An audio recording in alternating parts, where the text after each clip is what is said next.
is John Colo with okraw.com to another exciting episode for you. I'm here with my friend Paul Nison, who's been into raw foods for a long time, more than most other YouTubers teaching raw foods out there.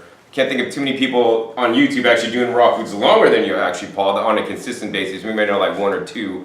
Likewise, I've been doing raw foods. This is my 25th year now. How many years is it for you, Paul? It's around the same time you started. So yeah, about 25 years. I mean, I remember meeting Paul back in the 90s, man, like at a Dave Klein event. Way back. We go way back. We're buddies. We've been doing this stuff for a long time. We've been through our own health journeys, health, challenges and opportunities in our lives and overcome them. And now, part of our lives are here to share what we've learned with others, and that's where this video is coming from, to share our knowledge, our experience, and what we've learned over the last, collectively, over 50 years at this point, about various different topics. I came up with basically 17 different topics that we will discuss, and Paul came up also with about 17 different topics. Some are the same, but most of them are actually different, so we're going to talk about one topic, and some of these topics can be controversial in raw food. So I want you guys to know, not just my views, you should always listen to me because you got to follow me, the leader. I don't want to be your leader. I want you guys to be your own leader. I want you guys to come up with your own information based on many people's opinions. On some items, Paul and I will both agree on some of these things that we're staunchly in agreement with, and then those ones are the ones that you might want to also consider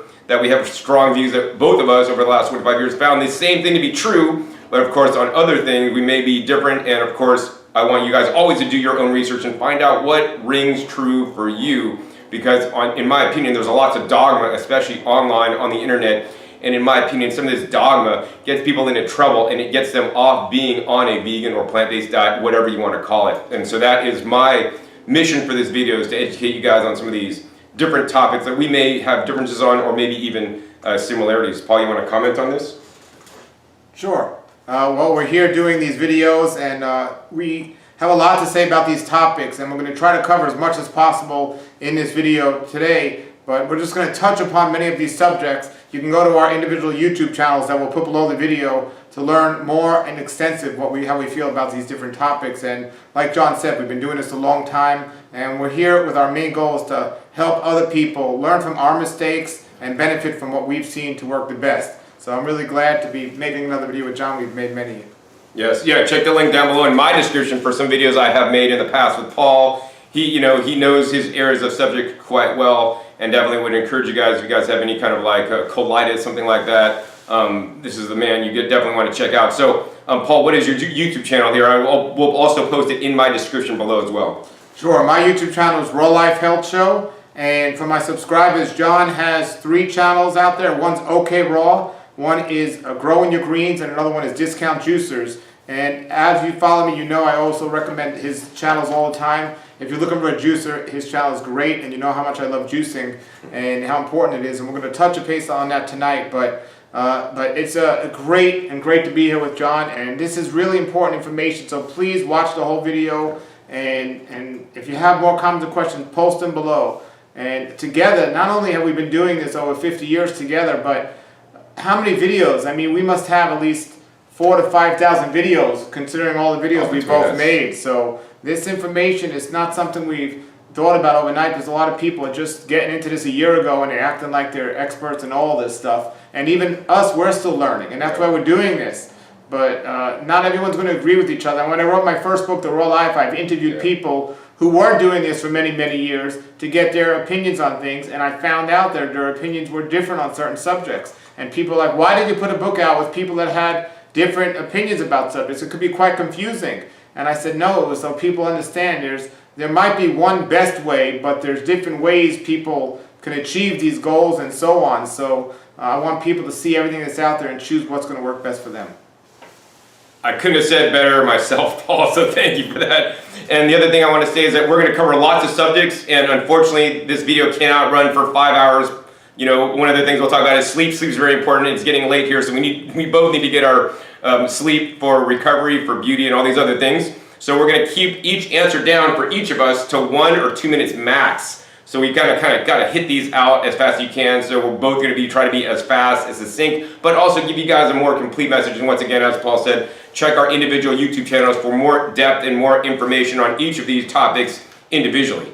All right? Alrighty. So how this is going to work is I'm going to read my topic first, the first topic, and because I'm reading it, then Paul's going to give his answer first on the topic, and then I will give my answer, and then Paul's going to get his number one or his number two or his topic, and then I will answer, and then he will answer, and then we're just going to go back and forth until we're through all 17. So after we get through all 17, I guess that's like over almost like 34, different topics we have gone over, some of the most controversial and most important to learn about in raw foods. And I do want to say, at least my topics, they're in no particular order. I was just trying to write some ideas down, and we literally did this in like a minute, wrote them down. So they're in no particular order, Yes. but these are just the common things that we've discussed over the years. And me and John have made many videos over the years together on some of these topics and some other topics. And they've gotten a lot of comments below them, so I'm glad that we could be given an updated version to the things we've done in the past. So All in one video, actually. yes, exactly. All right, Paul, so I'm going to go first. What do you think about fruit? I think a good part of my diet is fruit. I live in South Florida. I have tropical fruit trees, and I think fruit is a very cleansing food. I think some people overdo it, and it's easy to overdo because it's high in sugar. I think some fruits are better than other fruits in terms of what's raw, ripe, fresh, and organic versus things that are bought in the store that might not be ripe. So you can't just say this fruit's the best. You gotta look at when are you getting it. Are you getting it locally and picked ripe, or is it something that's been shipped far away? And we need to consider that when we consider fruit overall. If somebody already has blood sugar problems, they do have to be careful of the higher sugar fruits. There are lower sugar fruits like blueberries and other things that people can be safer with. But overall, I mean, I'm a very active person, and I think we should all ultimately be active, and fruit is very helpful in that type of lifestyle. So I'm not a fruitarian. I eat greens, I eat other types of foods, but fruit is maybe 50% of my diet, and I think it's a good thing. People ask me if I eat a lot of fruit. I don't eat a lot of fruit, but I don't eat a lot in general, but 50% of my diet, I would say, is fruit. Of calories. I don't count calories. I don't know that. I just know that I aspire to eat maybe 2 meals a day or maybe 3, and when I do that, 1 or 2 of those meals have fruit in them. All right, great. Well, that's an excellent answer. I mean, mine would pretty much be exactly the same. I'll cover some finer points that are important to me.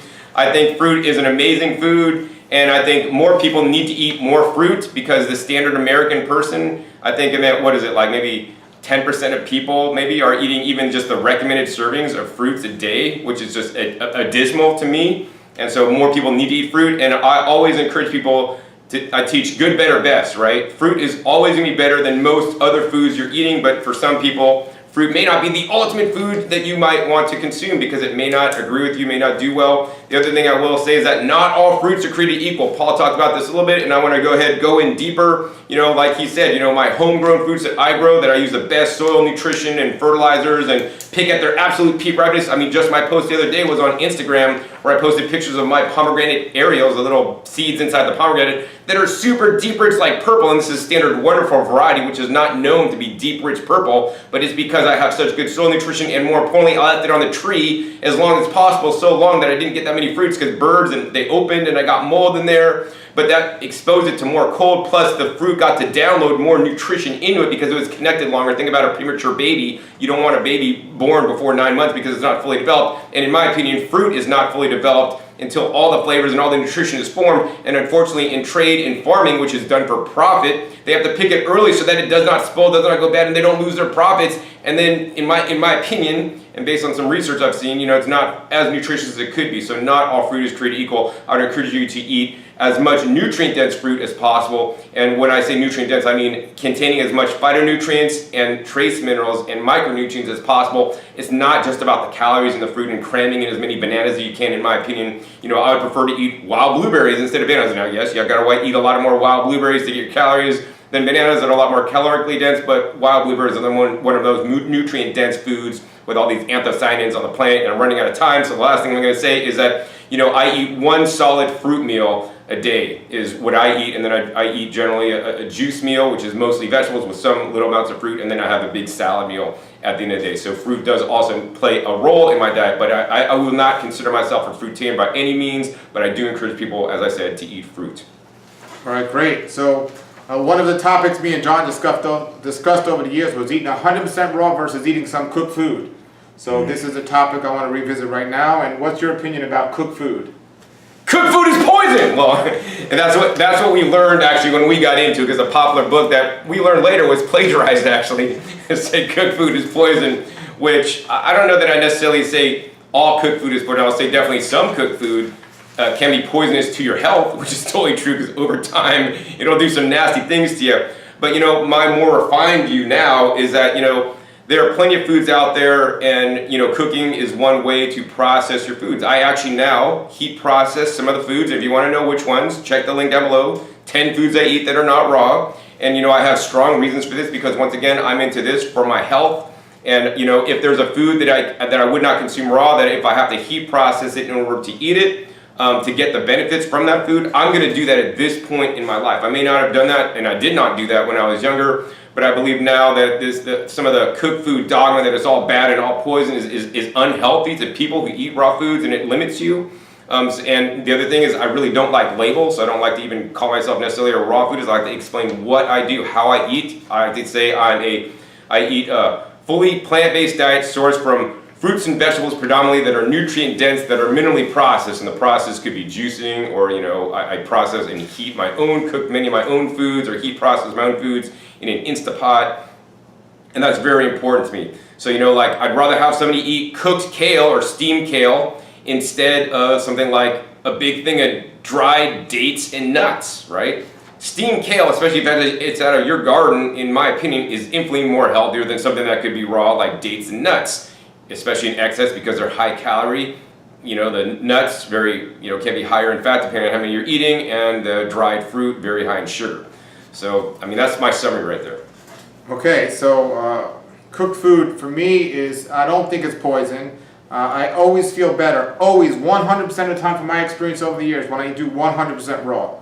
I don't think it's necessary for people to do 100% raw to be healthy. I think it's actually more consistently sustainable to eat a little cooked food and eat mostly raw for most people. With the environment I'm in, and because I have a health condition that if I go back to eating too much processed food, it can trigger it, so I'm motivated to do 100% raw, and for the majority of the time I'm eating, it is 100% raw. When I do eat cooked food, I never feel as good as I do when I eat 100% raw food. That being said, I don't think cooked food is poison, and I do allow some cooked food in my diet. I give myself a lot more extra room now than I did years previously when I was so strict on a 100% raw food diet, and I couldn't eat anything that was cooked. So there are some times I might eat some cooked food and I don't feel bad about it emotionally or physically.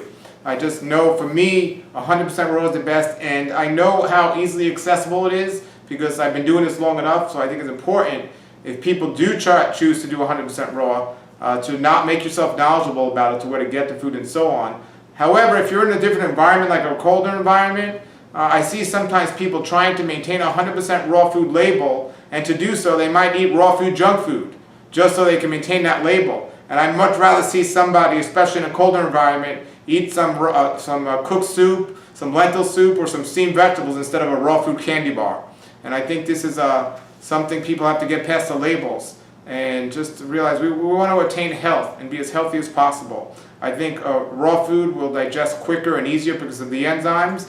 And if we are eating cooked food, it shouldn't be later in the day, it should be earlier in the day, so we have the whole day to work it off. And we also have to just be careful because cooked food is definitely addicting.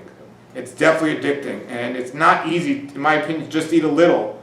People usually eat more than they should. So if you're one of those people, then don't eat it at all, because it's definitely addicting. But if you can be like me and eat a little and be satisfied and eat mostly raw, I don't see anything wrong with it.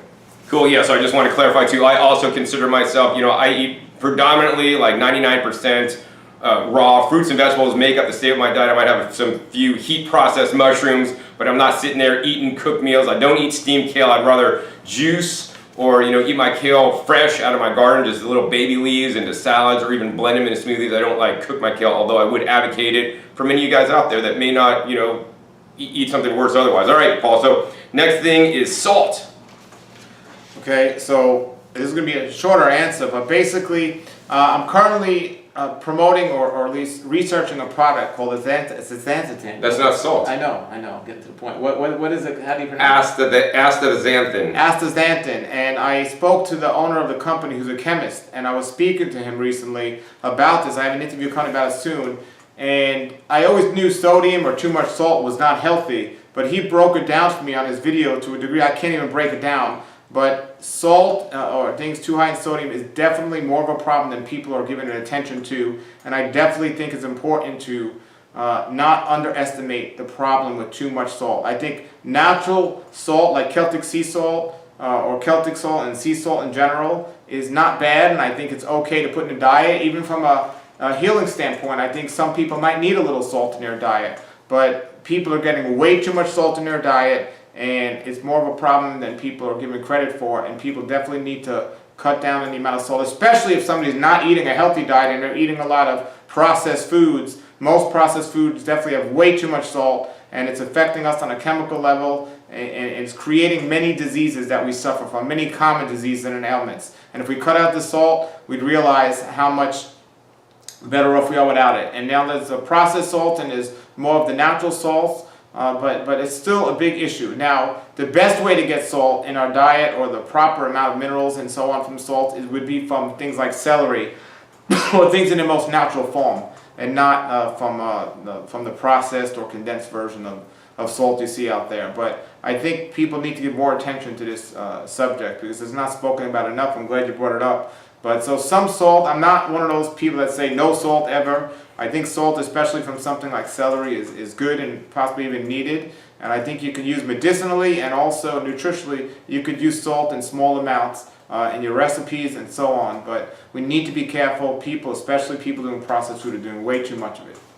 All right, so I agree and disagree with Paul there on that one. So salt, or sodium, I'll say sodium, is an essential nutrient. We need to have the proper amount, not too much and not too little. And do you think most people get too much or too little? Well, most people get far too much. The USDA recommends in excess sodium and salt levels, in my opinion. And I do not recommend overeating, over-consuming salt. I don't recommend adding extra salt to your food. I have a video actually called "Salt is not a health food," because number one, salt is really not a health food. It's not a food at all. It's a mineral. And actually, I'm not going to give you guys a free pass for taking Celtic sea salt, salt from the Himalayas, salt from the Salt Lake, salt from anywhere. Actually, I really want you guys to exclude any kind of extracted salt product in your diet, whether it's iodized or otherwise. That being said, we need to get a source of iodine in our diet. So the best form of the salt for me is the natural food. You know, I juice celery I juice celery just now in Paul's juicer, just a little bit earlier. On a regular basis, I drink celery juice, which gets all the sodium, but also in plant foods, there will be enough sodium if you're paying attention to your diet, although I have had friends that don't pay attention to their salt, and then actually they're sodium deficient. So you don't want to be too little salt. That's unlikely to happen, especially if you're eating processed foods, because as Paul said, processed foods, if you go to a fast food joint, get stuff at Trader Joe's or Whole Foods pre-made, has way too much salt in there. Kale chips, even that are raw, way too much sodium, man. Like, nix the salt, man. This messes up our sodium potassium pumps that all our cells in our bodies are not working optimally, and this causes many health problems, as Paul said. So, you know, we need to get enough sodium, but not too much, and most people are getting too much, and I encourage you guys to just get rid of that salt shaker off your table. Okay, my topic? Yep. The vegan diet versus eating animals, whether it's raw or anything, just vegan versus eating animals. And we've spoken about this. This is a topic me and him have went back and forth on for years. And so that's the topic. Yeah, I get to go first. So, vegan versus eating animals. So number one, I like to lead a life known as ahimsa, which is basically kind of leaving the lightest footprint, and I don't want to harm any other creatures. You know, now for the last 25 years, except for one instance when I knowingly ate some fish, like 20-something years ago, when my friends were fishing and they caught me one and they were just pestering me because they're on a boat drinking their beer, and I brought my carrots and my juicer, ringing out the power inverter, I'm drinking juice. Like, what's one fish gonna do? I caught it for you fresh, John, so I ate it, you know. Nothing really happened to me. I don't know, I didn't really like eating. I don't want to kill other animals on the planet, and we don't really need to kill other animals. So, you know, that's my personal decision. I'm never gonna tell you guys what to do yourselves. You know, I'm quite positive at this point that we can live healthily if you pay attention to what you're eating. I'm not just going to say be vegan, you're going to be healthy. There's plenty of vegans that, in my opinion, are very sick and very unhealthy because they're not eating a fruit and vegetable dominated diet with phytonutrient and mineral rich foods that they grew themselves like I do. I mean, I really take it to the extreme, but I don't expect everybody to do that either. You can eat quite a healthy plant-based whole food diet if you pay attention enough. And so, for that reason, I think that, if people choose to eat a plant-based diet, you can do that. And I think that would be the best for the planet. As you know, a lot of the CAFOs and animal farming is causing climate change, and that's not good for the planet. They're cutting down rainforests so they could plant more animal feed and grow more animals and all this stuff, and I'm not in agreement with that. So just for the planet alone, especially if you're into environmentalism, you need to eat more plant foods and get rid of the animal products. And the other thing I think is that people are disconnected from the process of their food. Where does their animals that they're eating come from? Where does the vegetables and the fruits? I mean, Paul grows his own fruits. I grow my own vegetables and some fruits as well. And I know exactly what happened to that. But do you know what exactly happened to that pig or that chicken or the cow that you're eating? If you guys want to eat animals, what I encourage you guys to do, not that I would encourage you guys to do this, but I would want people to raise their own chickens in their backyard and slit their throats. Harvest them yourself so you know the process. And if you couldn't slit their throats and process them yourself, don't eat them because you wouldn't. I mean, I could not kill another animal so that I could eat it. I'll be the first one to say I'll pick fruit and eat vegetables and eat grass before I would kill another being to eat. But once again, that's your choice, what you want to do. But I feel strongly that and based on my 25 years of eating plants, aside from that one time, we don't need to do that. Okay, so I'm aware of that many people watching this are vegans because those are most of the people that watch our channels, but there are some people that might not be completely vegan. Regardless, I've went back and forth on this topic over the years, and there was a period in my walk where I started to include some raw animal products in my diet. Not animals in se because I just never liked the taste or ethically just didn't want to eat animals, but I included raw milk and raw eggs for a certain time in my diet after being a raw vegan for over 10 years. And after doing that, not only did I not feel as well, I actually got sick. So I learned just not only is the vegan diet something that's been working for me for all these years, but even in my experimentation of using raw milk and raw eggs, it wasn't healthy for me. I know others that got better by including animals in their diet, or they didn't exclude animals from their diet and they've gotten better from certain illnesses. We all have to look at where nutrient comes from and how much work does the body have to do to get those nutrients. And the answer is, and I talk about this a lot, this subject is, you can get nutrients from anywhere. But how much work does your body have to deal with to get rid of the waste left over from those nutrients? And that's what makes raw fruits and vegetables the ideal foods for our body. It's not just about where we're getting nutrients, but how much does the body have to work to get rid of what it doesn't need. And there's so much in the animal that it doesn't need, and this creates a big problem. And I have a teaching, the formula for health, that says power minus obstruction equals vitality. Well, the less obstruction, the more energy you're going to have and the more vitality you're going to have. So from a practical standpoint, because I applied it to myself, from a nutritional standpoint, and from every standpoint, if you're doing this the correct way, the raw vegan diet is the best way to go because there's so little waste left over from the food. Now from an ethical standpoint, from environmental standpoint, without a doubt, as each day goes by, I feel more and more this is a much more important topic than we're giving credit to, because there are so many animals innocently dying, and I find it very hypocritical and just ludicrous that people will love their pets, spend more money on their pets, and feed their pets better than they feed themselves, but then at the same time they'll eat an animal. And I don't think we should separate one from the other. I mean, I don't understand how somebody could have a fish tank with fish and eat fish, or have a dog but eat a pig or a cow. But this is what people do because we're just trained to separate that. So for so many levels, I don't support eating animals as the ideal in any level. And from a biblical viewpoint, I understand that our Creator allows in Genesis 9:3 man to eat meat, but we have to understand the original plan A of our Creator was for man to be a vegan, a vegetarian, and He only allowed man to eat meat not as a reward for their good behavior, but as a curse for their disobedience. And when man started eating meat, their lifespan declined dramatically, and to this day still did. And they didn't have any other choice at that point because of the flood. But after that, when the fruits and vegetables grew back, they had an option to go back to plan A or stay on plan B. And plan A is the ideal, in my opinion. And I know there are many of you out there that or some of you out there that might still include meat in your diet and be healthy. And I'm happy for you, but I think you'd be healthier if you excluded those animals and you got everything you needed in the least processed form. Wonderful. All right, Paul. So yeah, I want to comment, I guess, if you do eat animals, my also opinion is that you should eat less than 10%, or even better yet, 5% of your calories from animal products, meaning the overwhelming majority of your diet is plant-based. And if the whole world did this, because the whole world may not go all plant-based, we'd be in a much better situation. So people would still get to eat a little bit of their meat so they could have their satiety or get whatever they think they need, but they'd be eating a lot more plants. It'd be better for the planet and better for the people, all right? Real quick, you could eat fruits and vegetables every day for the rest of your life, and if you do it the correct way, you could be very healthy. If you eat nothing but exclusively but animals every day for the rest of your life, you wouldn't last too long. Yeah, I'm not going to risk my life on that one. So, Paul, the next one is oil. You get to go first on oil. Okay, well, from what I've learned over the years is that it's better to, if you want the oil, eat it in the food. If I want avocado oil, I'm going to eat an avocado. If I want olive oil, I'll eat olive. Ideally, I think it's best to exclude any extra oils from the food you're eating. Now, I do understand if you go out to a restaurant, or for certain occasions you might be making a raw food recipe or something, find creative ways to make it without the oil would be the ideal.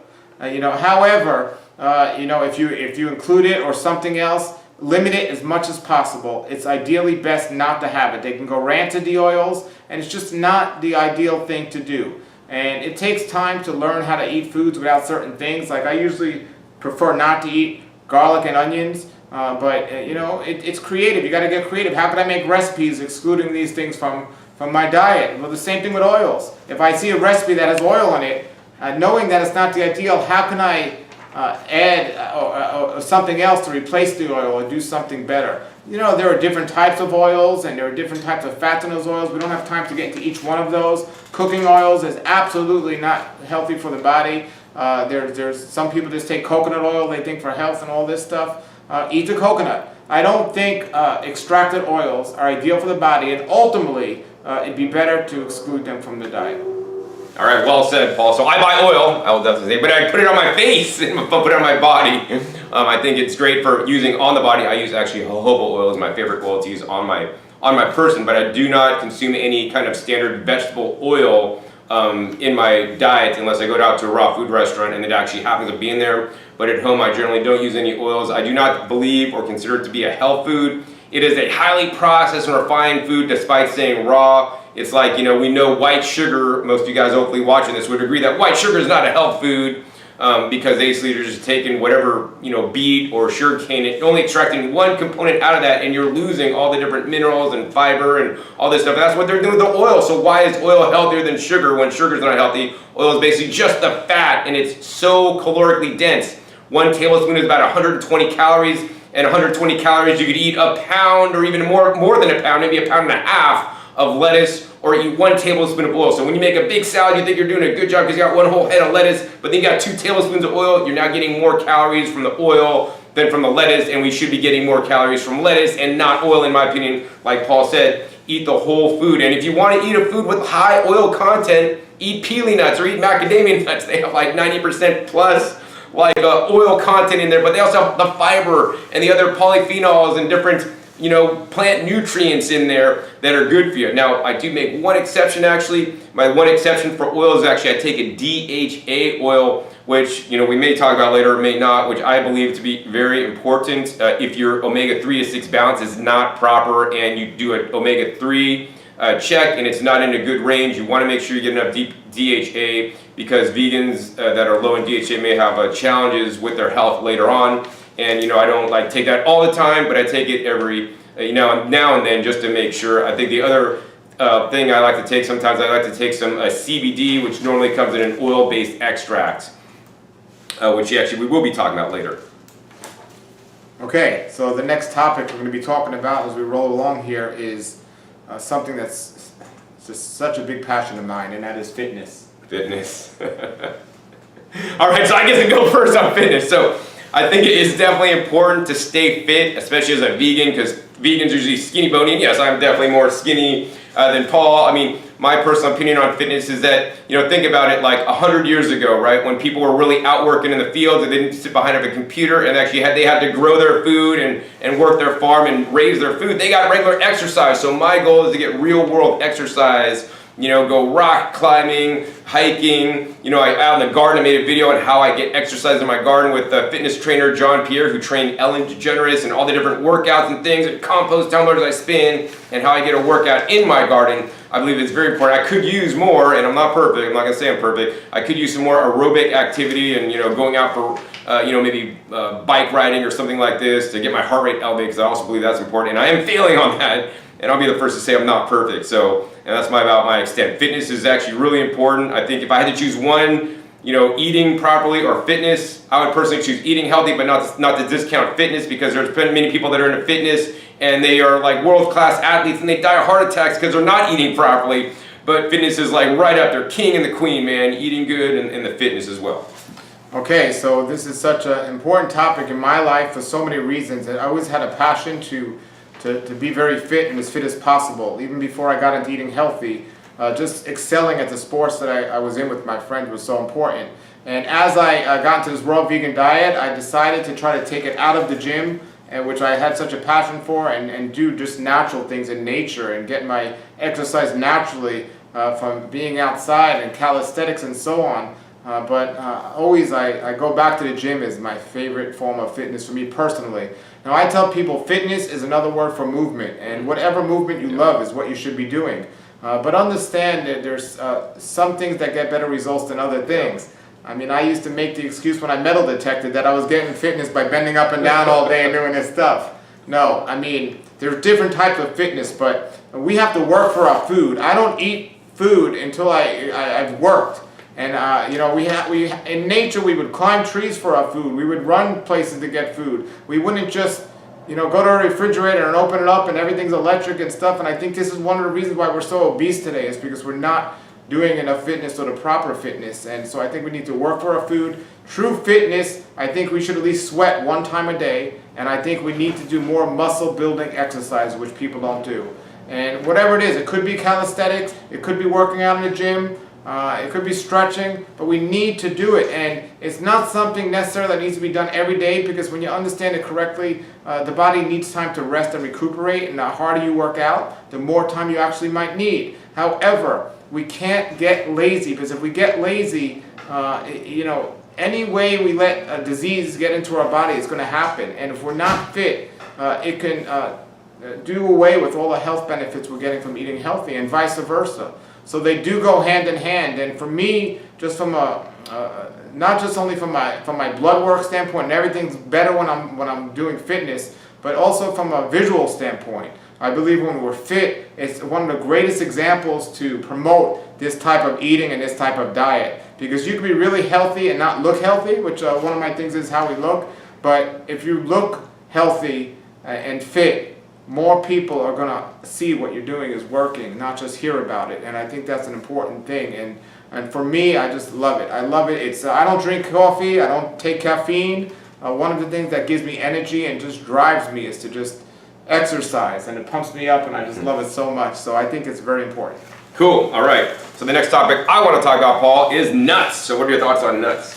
Okay, me and John are crazy. We're nuts. Yeah, that's what I think too. We're both nuts, Paul. They say you are what you eat, right? So, but nuts, I think for me at least, I think in nature we wouldn't eat as many nuts as we eat now, because we just couldn't sit there and in an hour's time get pounds of nuts and seeds that we could, that are mechanically done and so on. So I do think in nature we wouldn't eat as much as we find ourselves eating. That being said, I think the easiest digesting nuts would be the nuts that we could easily de-shell, like pistachios and walnuts, because in nature we could eat more of those because they're easier to de-shell. Around the holiday times, they sell nuts in the stores that have their shells on them, and you can see how difficult it is to get an almond or a filbert out of the nut versus a pistachio or a walnut or a pecan, which is much easier.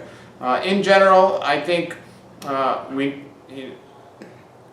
vegans and for vegetarians, nuts have important nutrients and healthy fats. but we need to follow good food combining when we do consume them. Soaking them would definitely make them more digestible. Having them in other forms like nut milks might help. I get a good amount of fat or a good amount of nuts in my diet. I don't necessarily do them every single day, but nuts and seeds is another thing to include. I do try to include them often to remind myself I'm not just going to do fruit and vegetables exclusively. And when I do that, and it's not just recipes. I mean, I eat very simple, almost mono meals, but I usually follow up something I've eaten with a few seeds or a few nuts just to make sure I'm getting those nutrients in my diet. If you have any digestive issues with particular nuts, soak them or look more closely at the food combining. But yeah, I think nuts are helpful and important, but also often too overdone. So we need to be aware of that and know the source where we're getting it from. Absolutely. So I agree with a lot of that myself. Actually, what I'm going to say is nuts and seeds I put in the same category, and Paul kind of talked about seeds here.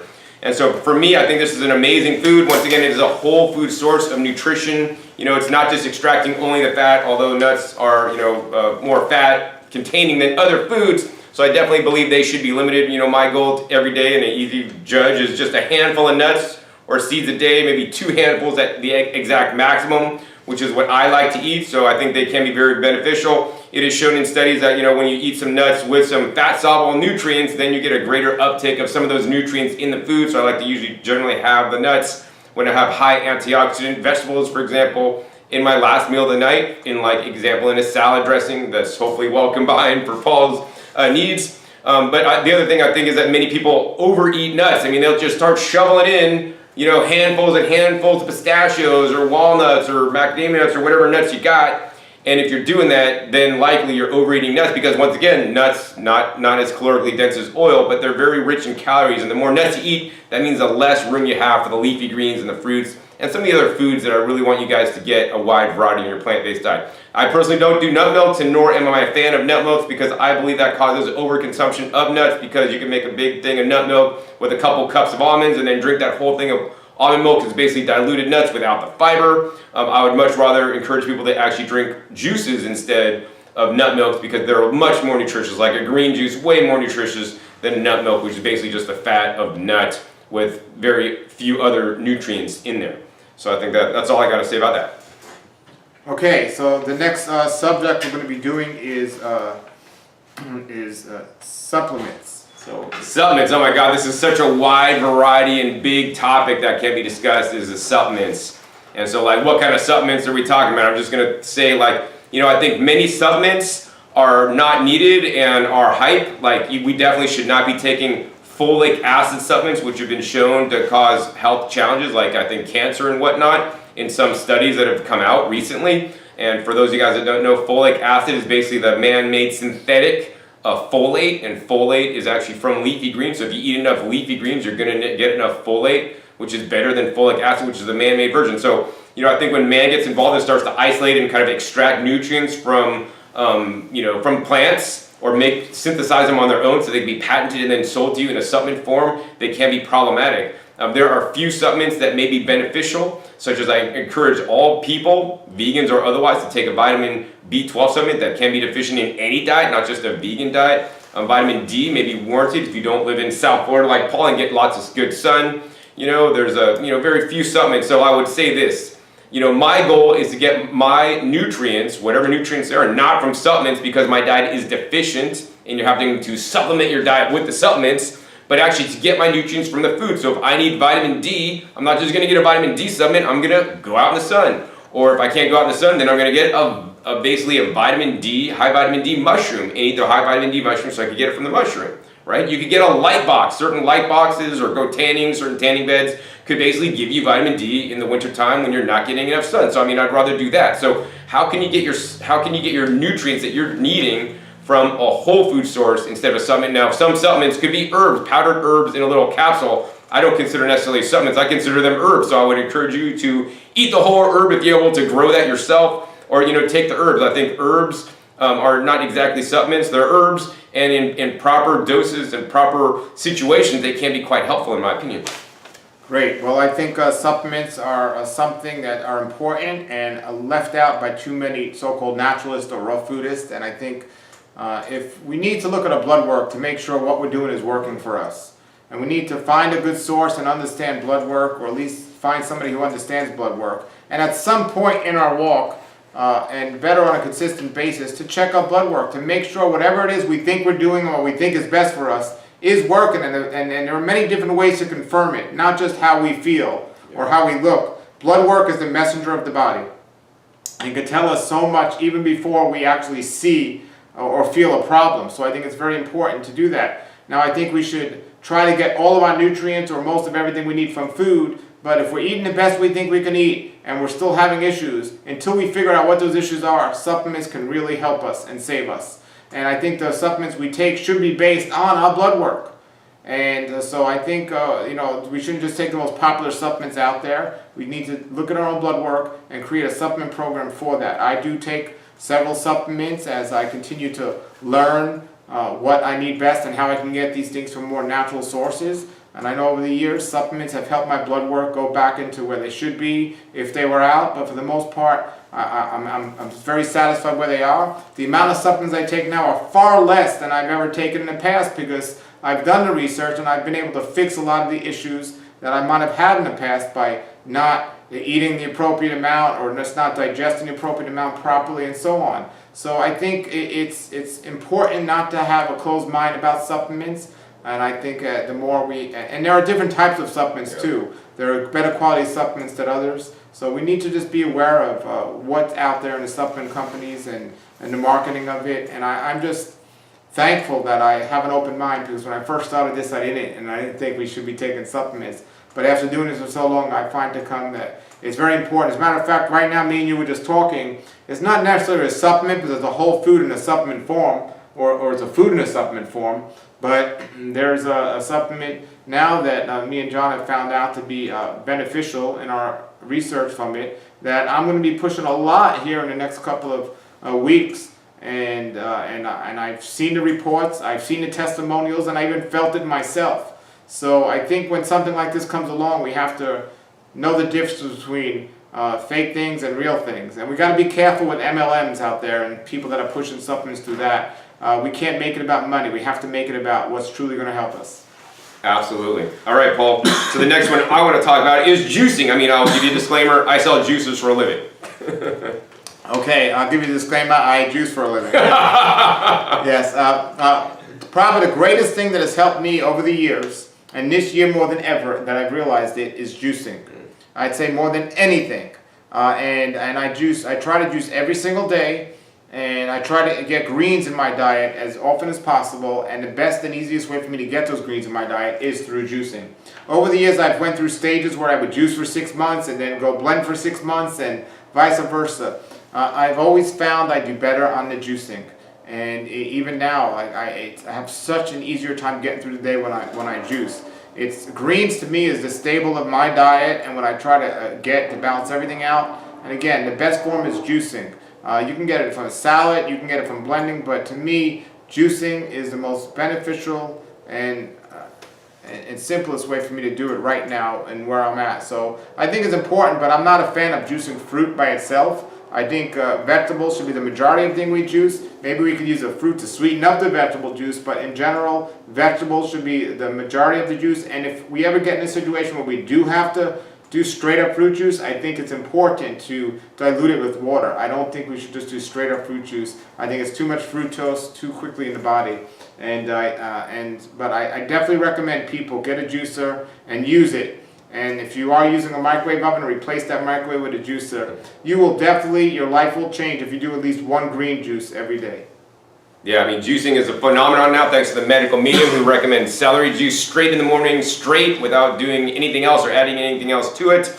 I will say that I sell juicers, and I don't sell juicers just to sell any kind of widget. You know, juicing has changed my life. I learned about juicing through Jay Kordich. Rest in peace, Jay. And that got me into juicing, and I've been juicing pretty much constantly for the last 25 years. I've been juicing and selling juicers on a regular and consistent basis. That's something that has always stayed stable in my life. Some days I juice less, some days I juice more, but nowadays I juice between 32 and 64 ounces. I drink 32 to 64 ounces of juice on a daily basis. Mostly vegetable juice with some maybe fruit for added benefit, and sometimes I juice some fruit alone on fruits that I may not eat, alone. Like I don't generally have to eat cactus fruits, but I'll basically make a cactus fruit coconut milk infusion that I'll then get to have the benefits from the cactus fruit, which is generally a lower sugar fruit, but very high antioxidant. I don't necessarily advocate juicing high fruits either. Like I don't advocate drinking orange juice if you want to, because when you juice, you do take some of the fiber, but not all the fiber out. You're removing the insoluble fiber, but keeping the soluble fiber, because the soluble fiber dissolves in water, so you're going to keep that. And depending on the fruit or vegetable you're juicing, for example, carrots, you keep about half the fiber, because 50% is soluble, 50% is insoluble, approximately.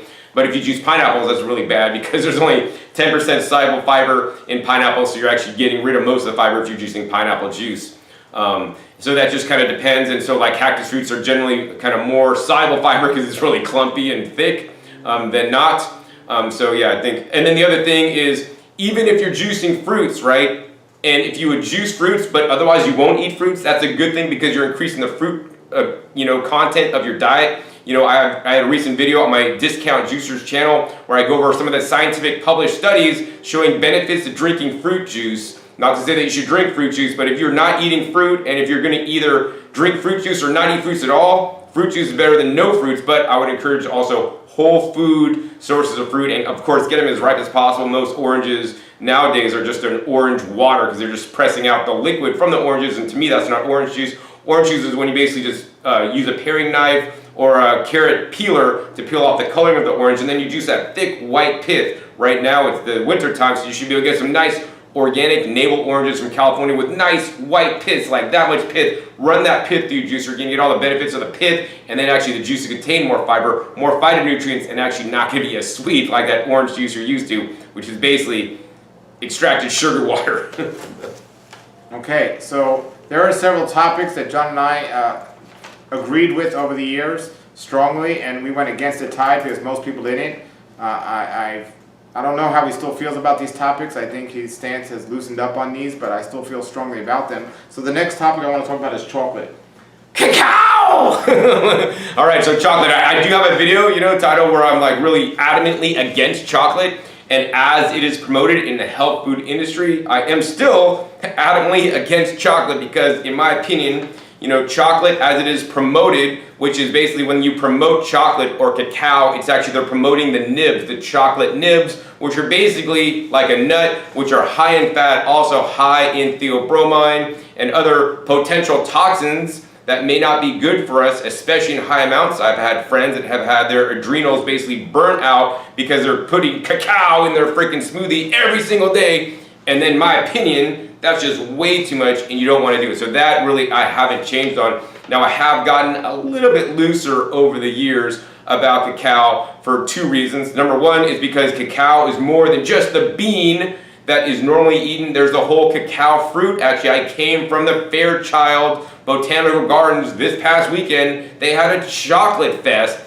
and they had whole cacao pods. Actually, I have one in my backpack here and I can cut that pod open and you see the little beans. And how many fruits do you actually eat the seeds of, right? Do you eat the seeds of mamey sapote or do you spit them out? Do you eat the seeds of papaya or do you spit them out, right? This is how we should treat the cacao or the chocolate fruit as well. We would eat the fruit and then spit out the seeds, right? Because the chocolate plant does not want you to eat its seeds, and so it put the toxins in there because if you ate the seeds, then the cacao tree would go extinct. There wouldn't be any more cacao trees because the seeds are how the cacao tree reproduces, so it put different toxins and things in there.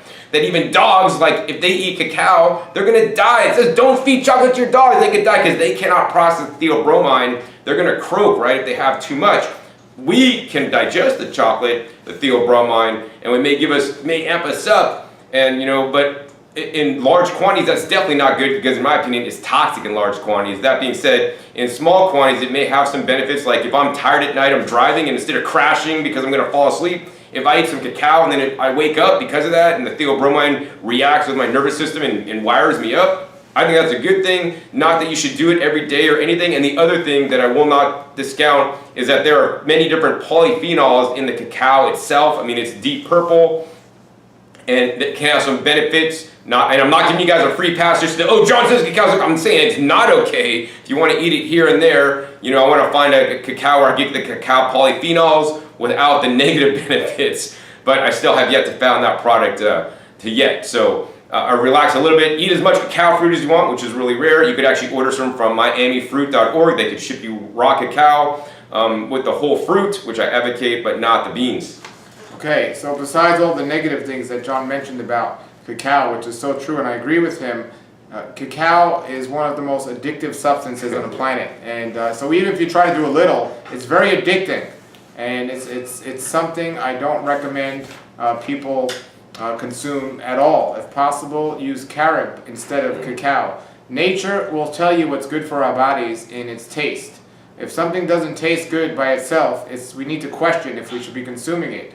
And when you think about carob, which is a very sweet chocolate flavor, is delicious as well and very nutritional. You know, it's just a wonderful food. You think about cacao, by itself, the bean, I agree with the fruit. The fruit has tremendous amount of antioxidants, is wonderful. But the animals in nature will eat the fruit and spit out the beans, and the American businessman will come along and take the beans and grind them up and sell them.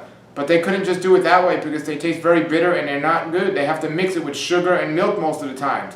You can mix anything with sugar and milk and it could taste half decent, and you get good marketing behind it. Now people think it's good, but it's not healthy. And so carob instead of chocolate, if you feel you need the chocolate, I don't think there's any reason. And considering it's addictive and there's many negative points to it, I think they far outweigh the small possible positive standpoint of it. So I definitely am against cacao. Now another thing I'm against is people promoting it as a superfood. If somebody wants to be realistic and say, I know it's not the best, but I'm just going to have a little, that's one thing. But when somebody says I'm taking it because it's helping me and it's a superfood, that's a whole other thing. It's not a superfood. It's possibly unhealthy. Now, if you take a little, the body can deal with a lot, and the body can put up with a lot. It's not going to be the worst thing in the world if you have it as a little snack and you know what you're doing once in a blue moon. But if you're deceiving yourself and you're putting yourself in risk if you do it often and you let that addiction take over. So that's that. All right, good deal, Paul. So let's talk about this one. Garlic and onions. You added that. I added that in, man, because you talked about it earlier, and so I got to bring this out because this is an important topic for me. Okay, so garlic and onions is it's not something I completely exclude from my diet at the moment, but I aspire to do so. Garlic and onions are very medicinal when you're very unhealthy. They thin the blood and they help. They're great antibacterial and they can be used as medicine. If anything, using them medicinally might be a wonderful way to use them. I think using them as a food is not healthy or ideal for people that are cleansed and healthy. I've learned from people that are in other types of, I don't know what you would call it, lifestyles, that garlic and onions are foods that are heating to the body, very heating to the body, and somebody who's healthy, it can really mess up their digestion and irritate their system. So a lot of the oldest people that ever lived, world famous or so-called famous sages and yogis and other people around the world that eat a particular diet, I don't know the naming of the diet, exclude onions and garlic and other such things from the diets completely. So I'm not against them from a medicinal purpose. If somebody has a sore throat and you suck a garlic clove, I think it might do you some well good. But using them as an everyday food or even an everyday spice or seasoning, I don't think is ideal, and I think we'd be better off without it. That being said, if somebody's truly unhealthy, the medicinal part might help them, but that's a whole other problem. So they shouldn't just add garlic; they should get healthy. But I know it's been used medicinally at Hippocrates Health Institute where I go. They use garlic medicinally. It could taste delicious. Garlic and onions can be cooked and processed to taste amazing. But in its raw form, from a natural hygienic standpoint, we could pick an apple off a tree and eat it and enjoy it. We're not going to pick an onion and just bite into it like an onion. We literally will cry. So it's not the ideal thing for us. So it depends where we're at in our life. But I'm concerned when people use medicinal things that our Creator gave us as an everyday food or an everyday herb or a seasoning or something. If we need to put garlic and onions in the majority of our food, we got to question the food we're eating to begin with, in my opinion. So.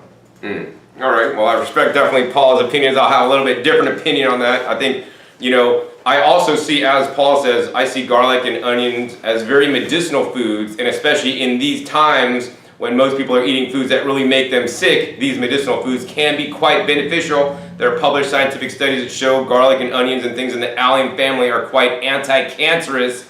And cancer is one of the leading killers up there. And I think that can be quite important to include on a regular basis. I include garlic and onions regularly, maybe not every day like today I didn't eat any. But in many days I do eat garlic and onions. Now there are many different kinds of garlic and onions, right? Some can be more health beneficial than others. For example, there are varieties of garlic that you can just eat the cloves out of the ground and they basically taste like nothing, so you're not going to get a lot of that medicinal value out of it. You could buy a sweet onion in the store and eat it like an apple and it will not make you cry, Paul. But there's not going to be that much nutritional benefit in there. I do encourage some of the best, healthiest onions you guys could eat are like the shallots or the onion greens, or if you have grow your own garlic or onion chives, they're also a lot more mild than that bulb that once again nature necessarily does not want you to eat, because that is so spicy so that the bugs and the worms and the creatures in the earth don't eat that, because the garlic, the bulb or the clove and the garlic or in the onions are how the plant reproduces on one level, although we'll also send up seeds.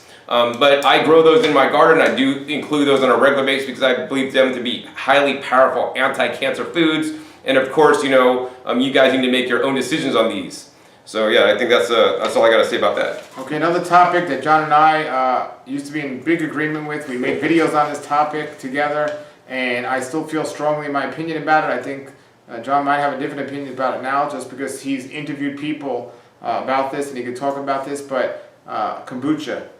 Kombucha! All right. So yes, I have gone to Hawaii and visited a kombucha, place that makes it, a brewery that brews it themselves. And so here's my opinions on this. Number one, if you're buying kombucha from the health food store in a bottle, they're probably lying to you about the sugar content on there. It's basically lower on the label than actually it has a lot more sugar in there. So literally you are drinking sugar water that is carbonated, that has some probiotics in there. What many kombucha makers don't tell you is that many of them may be actually pasteurizing their product and then adding in heat stable probiotics such as bacteria coagulans. I think it's CG10 is what they call it. But if there's bacteria coagulans in there, that's not naturally occurring in the kombucha. They add that back in so that they can say they have probiotics because maybe they're doing something in their process to kill all the natural probiotics. So the reason why kombucha is healthy, or maybe considered healthy in my opinion, or maybe people say it's healthy,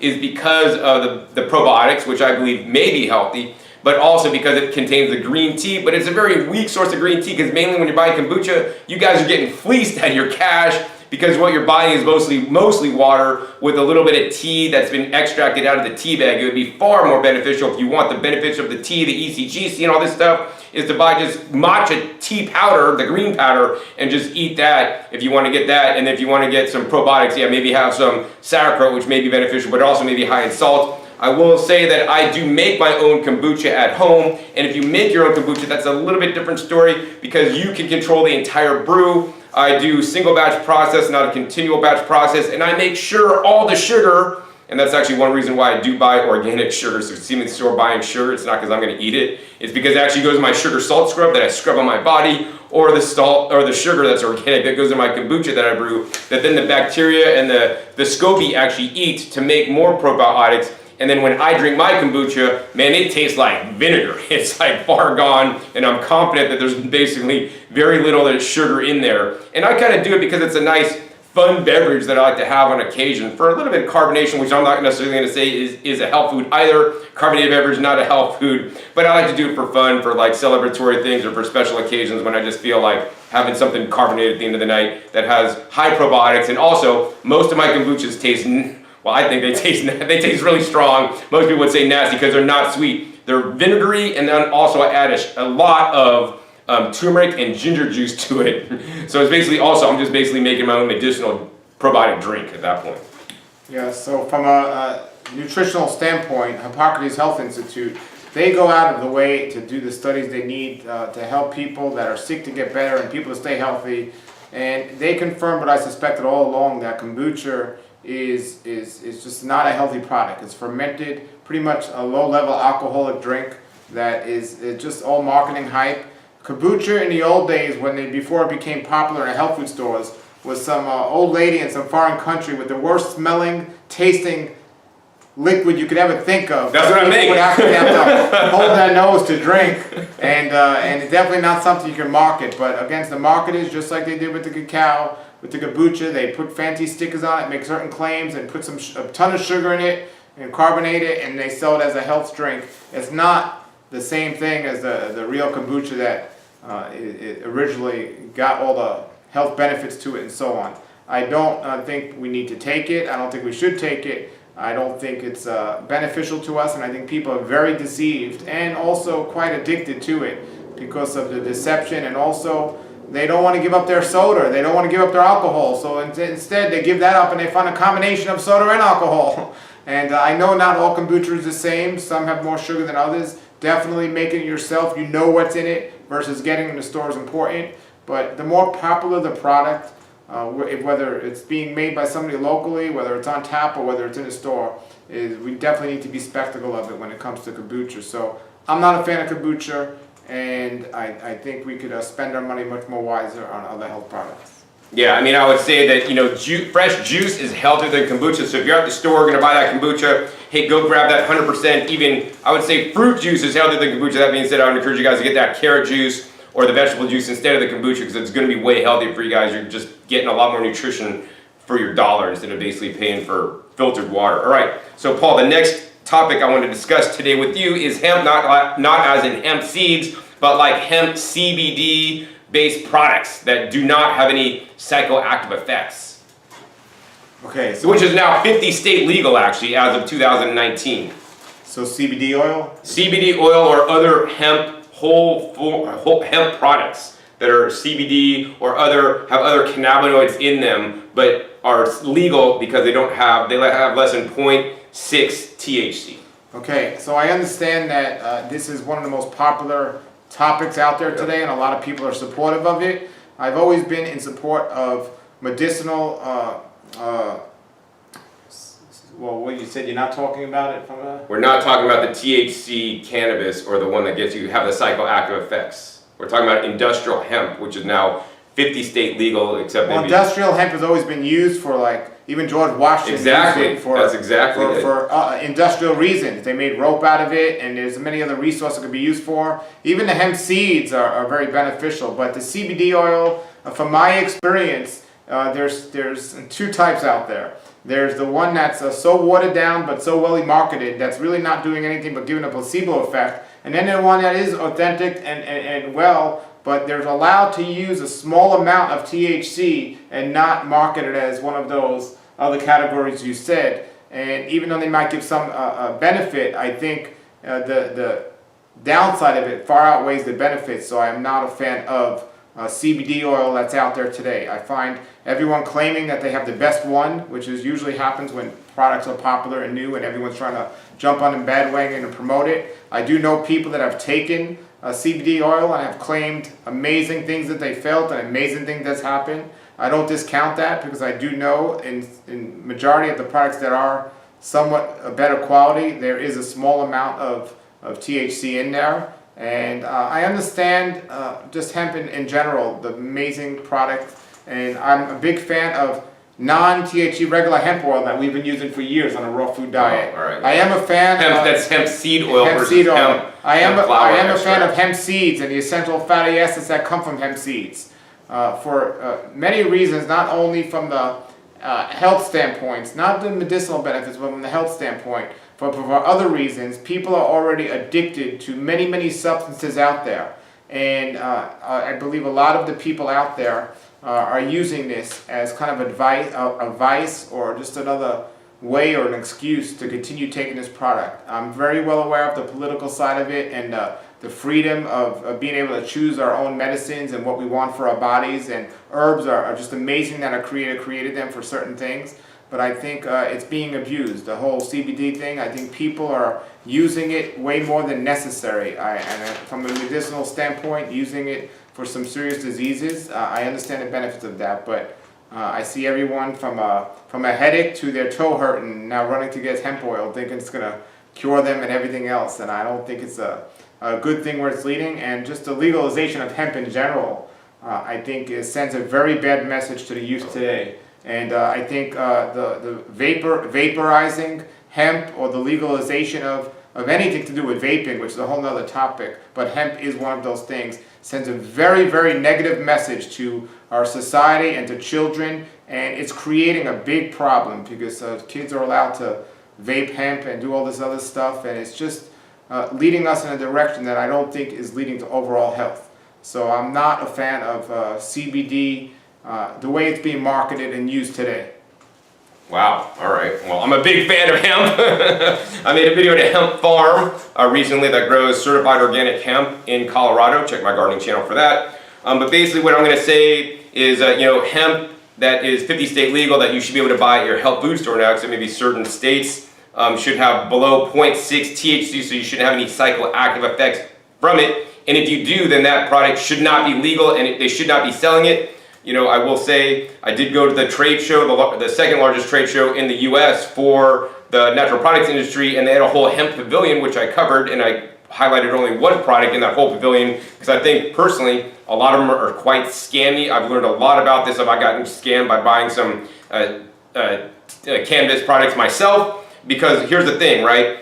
Like, I encourage you guys to eat a whole foods diet. So my goal is not to eat a hemp or CBD extract with CBD only. And CBD is one of many of the different cannabinoids in hemp. There's CBD, CBG, THCV. There's so many different cannabinoids, and for the most part, growers are basically just growing hemp varieties high in CBD so that they can say, we got a CBD. And once again, like Paul said, CBD should not be our panacea for any health condition.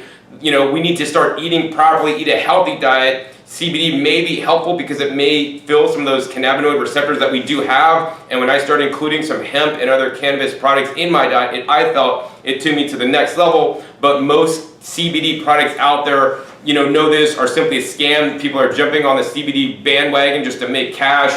They have basically CBD extract now, which is a white crystalline powder that they could add to oil, and now they're basically selling you a thing of olive oil with 1 ounce and very little CBD in there that may or may not have any effect. I would encourage you guys to have a full spectrum extract where they're taking the whole plant and processing that down. Even better yet than having any kind of extract is to eat the plant itself. So I will tell you guys straight up that I got scammed on buying full hemp, industrial hemp flower. And most people buy it to smoke. I do not advocate smoking or vaping anything. Smoking or vaping anything into your lungs is completely bad, so I definitely agree with Paul on this, and that we should not do it. It gives a bad message to kids, but the same token, this is a plant that God, Creator, whoever you believe in, put on the planet, and it's an herb that we should be able to use, rightfully so, as each person sees fit. And I like to include that in a whole food form, so I bought the flowers itself that do not make you high when you eat them, because once again, they don't have the THC content to do so, but they should have the CBD as well as other cannabinoids, as well as other vitamins, nutrients, and terpenes in there. And you could eat that, and then it's kind of like tastes like oregano, and I just eat it. And you could just eat it just like a plant, like you'd eat any kind of dried flower, like I could eat dried basil from my garden, right? And I could get now the benefits from that plant into me. Now the challenge I had is that the stuff that I bought was claimed to be organic. And I'll tell you guys where it's from. It's from Med Hemp Emporium. Don't buy from them because I bought it. I took that stuff to the largest trade show for the cannabis industry that I'll have a video coming out on, where I tested with the machinery that was actually made for the US military to test if food has organophosphate chemicals on it, pesticides, and it tested positive. So it's supposed to be organic. I emailed the company, hey, you sent me this stuff, it tested positive for basically organophosphate chemicals when you should not be using that on organic hemp. What's going on? And they never responded, and I gave them like 2 opportunities to respond. So now I'm going to have another video where I go in and talk about this further, how I got scammed on buying organic whole hemp, not even an extract. So I hate to think if you guys are buying the extract, you guys are getting, because once again, people are doing this, they're growing hemp for the money, and they don't care. They're just going to spray it so that they don't lose their crops, and then they get extracted, and then there's going to be who knows what kind of hexane or extraction process or oils or CO2 or butane that they're using to extract it, and then it's got all the concentrates of the organophosphate chemicals because they don't want the bugs to eat it so that they can make their money. And then your guys are going to suffer. So if it is legal for you guys to do so, if you guys want to have access to these herbs, grow them yourself. If it is legal to do so in your state. Many states are catching on very slowly, and unfortunately in the majority of the states in the union, it is not legal to grow your own hemp at this time. I have to add to that. Sure. Again. So from my experience, not personally taking it, but from the interviews and from the stories I've read, one of the most dangerous forms to take hemp or marijuana. I don't know if we're talking about the same thing. No, hemp is, we are not talking about marijuana at this point, Paul. Okay. We're talking about hemp, non-psychoactive. Okay.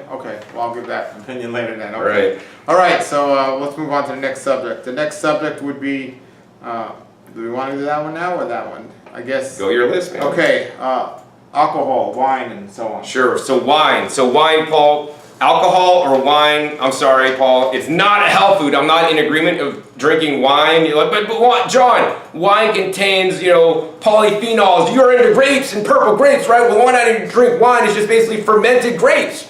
Well, yes, you're totally right. It is fermented grapes, and there is maybe some benefit to the fermented grapes, but not the alcohol. Alcohol, in my opinion, is not a health food. You should not include it as a health food. It kills brain cells, it makes you slow, it makes you dumb, causes belligerency. I saw this. I stopped drinking alcohol when I was actually 21, when I was younger. When I was in a fraternity, all the guys wanted to hang out with me because I was a designated driver because they all drank, and I just saw the fights and all the problems and the DWIs people got. It's just not worth the drink at all. I do not advocate it. It's not a health food. If you guys want to get the benefits of the polyphenols from the wine, juice whole purple grapes, but you better make sure you use the right juicer, because in a study that I highlighted, and maybe I'll put the link down below, Scientific Studies, they did a study where they basically juiced grapes with the skins on in a high-speed juicer and a slow crushing juicer, and the slow crushing vertical juicer they used, that the animals, which I do not recommend or encourage or like animal testing, but the animals got the benefits from the slowly extracted crushed grape skins and seeds in the juice from the slow juicer, but they did not get the benefits from the high-speed juice that basically kicked out the seeds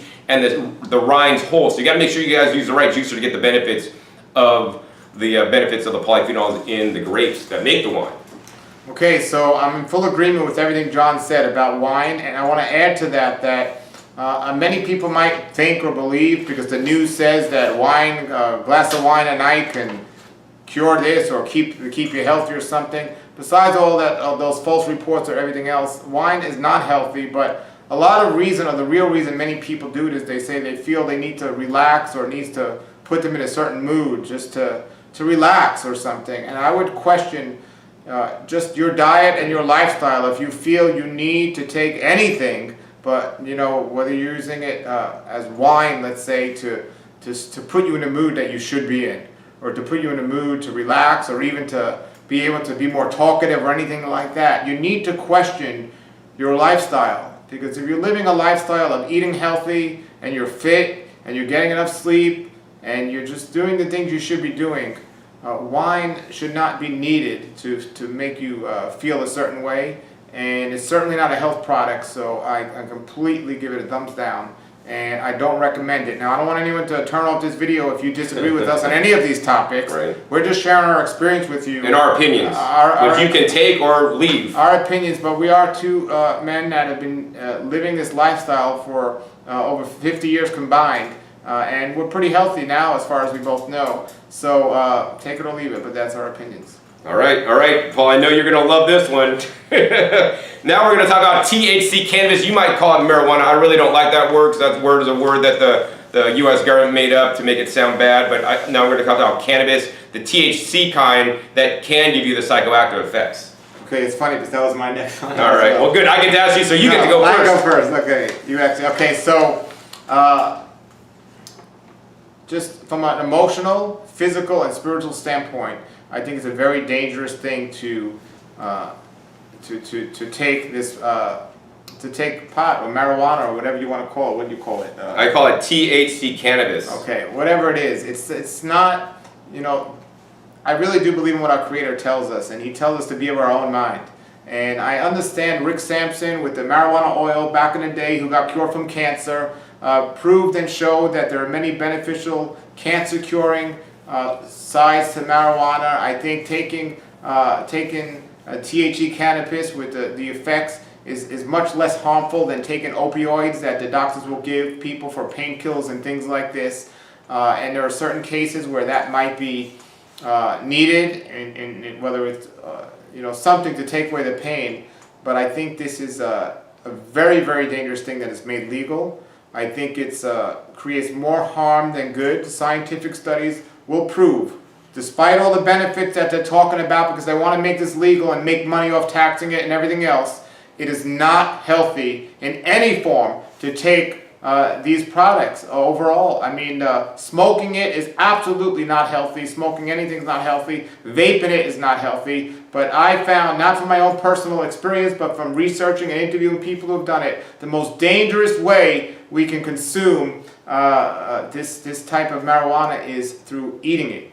Through eating it. There's no, especially if we're not making it ourselves and buying it somewhere else, there's a different type of high a person gets when they eat it versus when they smoke it. It's not something that happens immediately. It's happening that takes later place, a couple of hours later, and it just comes upon people. Even Snoop Doggy Dogg, probably the world's greatest expert on personal experience of marijuana, says he would not consume marijuana in an edible form because he knows how dangerous it could be. So I'll share his experience with that. Now, as for smoking it and the way they concentrate it and grow it today, smoking one joint today is the equivalent to, during the time of Woodstock, of smoking 10.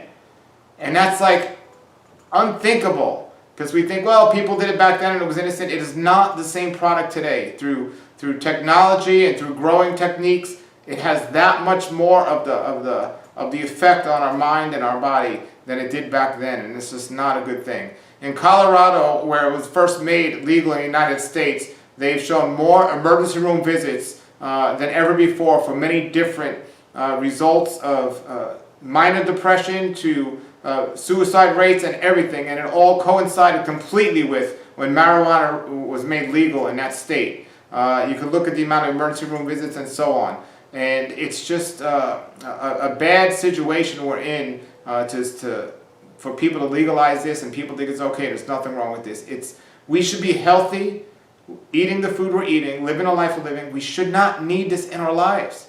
If you need this in your life, bearing a pain medication for true pain, not this little, I got a headache, I got to get high, or if there's you've tried all the things that we know that work for cancer and nothing's worked, maybe taking the true marijuana oil that Rick Sampson has is completely different than using it recreational. I'm against it from a physical, emotional, and spiritual standpoint.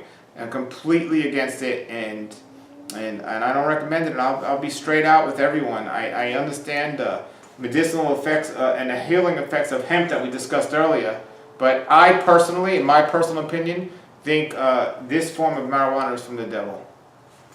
All right, great. I'm glad to get your opinions, Paul. I have a little bit different opinion, although I would agree with many of the things Paul said. I will not agree with some of them as well. I probably have more experience with THC cannabis than Paul does, because I do consume it irregularly in some levels, but not the way you guys would think. I'm not sitting there, John's a stoner. No, I'm not a stoner. I do not smoke it. I do not like breathing cigarette smoke, cannabis smoke, any kind of smoke. I do not like inhaling anything into my lungs that's really bad. So if you guys are smoking cannabis, vaping it, or using concentrates, even worse, that is gonna fry your guys' brain. They do extracts and take out the oil and concentrate the THC in these little dab hits and all these crazy things that I saw. That stuff is insane, and don't do it. Totally not a health food or a health product at all. So do not fool yourselves. It's not a health product. So, but here's the thing, I have consumed it raw. So how it is used in industries that people grow it to flour, which is very intensive and labor intensive, very intensive for crop production, very intensive for buying nutrients to make the little flour that people want to buy so that they can smoke it and get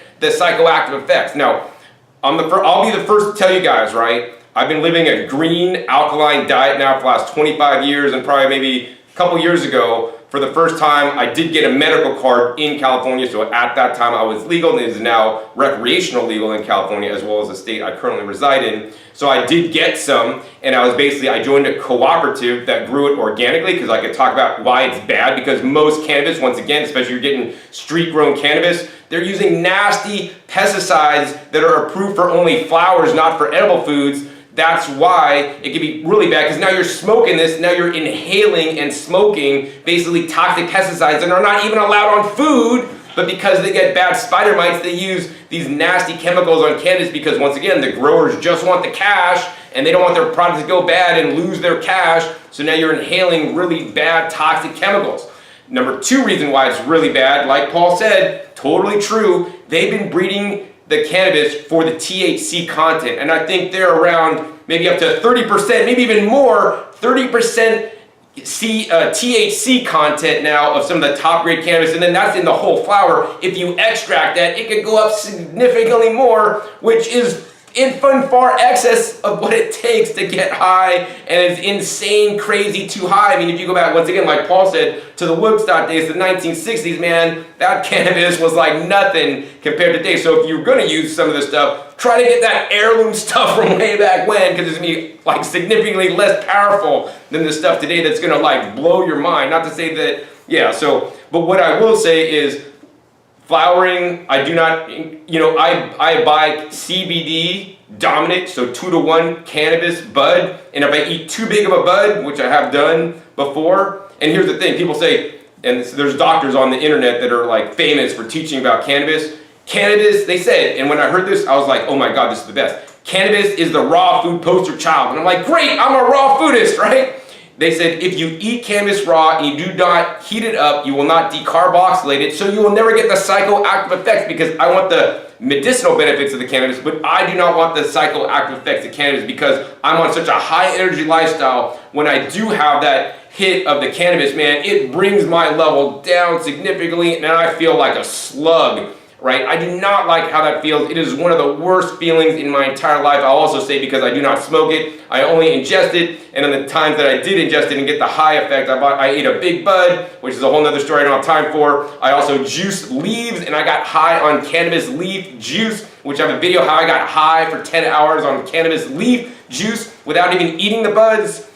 Which actually I don't necessarily recommend either, so don't make this specific juice I show in the video. If you don't want to get high, basically I figured out if you add it with freshly extracted coconut milk that I made fresh with the cannabis, you're gonna get high. And if that's what you want, hey, that's great, because that's now basically you're drinking a cannabis green juice instead of smoking it, which is better for your lungs, but you're still gonna get high, which you may or may not want, and that's up to you guys. I'm not gonna, put a judgment on that, but I personally just hate that feeling. So nowadays, if I eat such a small, tiny bud, I'll get high CBD with a little bit of THC, but not enough to get me the psychoactive high, which I really hate. And that's not healthy for me. So don't fool your guys' selves. I want you guys to, once again, if it is legal for you to do so, grow it in your own state, use it in the privacy of your own home. It is a natural herb, and everybody should have the right to use it. I do not believe it should be illegal to use. If it is legal for you to do so, and you're adult and you choose to do so.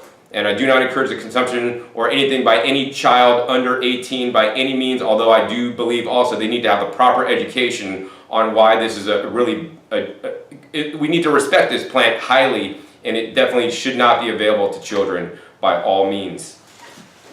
Okay, so who's next? You're next, man. Okay, so while we're on the subject, there are other things that sometimes are used by certain people in the natural movements and not, but it's other type of drugs like mushrooms and things like this, that there might be some medicinal benefits, but the high or the place it takes them might not necessarily be healthy. So what's your opinion about those? Is what kind of drugs, Paul? Because I maybe widely varying. Well, we discussed alcohol and we discussed marijuana, but any other drug that's going to, let's say mushrooms, for example. So magic mushrooms. Yeah, or things like that, yes.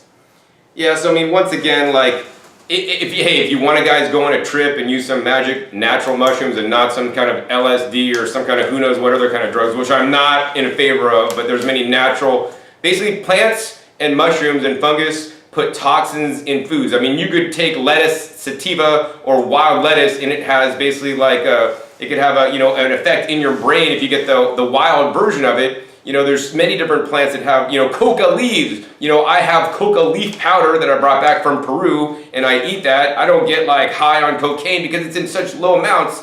And in small amounts, I think these things can and may be beneficial, because once again, I mean, we're eating, different foods, and if you don't soak your nuts, you're gonna get more of the phytates, which are actually anti-cancer. So you may not want to soak all your nuts, even though if you make them more digestible, if you soak them. So, I have not experimented or researched or looked into magic mushrooms. I do not choose to take them myself because I don't know what I have out of body experience or out of mind experience at this time. That does not seem like fun for me.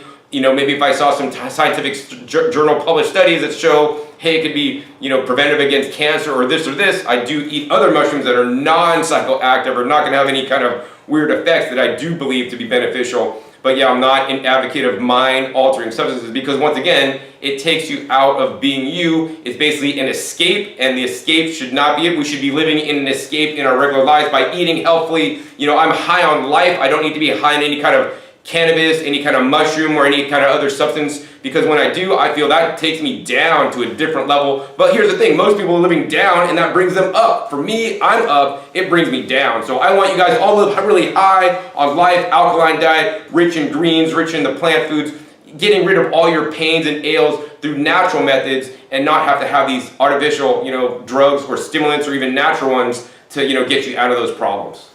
Yeah, I think, I literally get high from food. I literally get high from life. I mean, I feel completely different coming out of a gym than going into the gym. Yeah. I feel like a new person when I exercise. I think, so there are other things we could use to alter our mood if need be. When I pray, I come out of prayer feeling like a new person.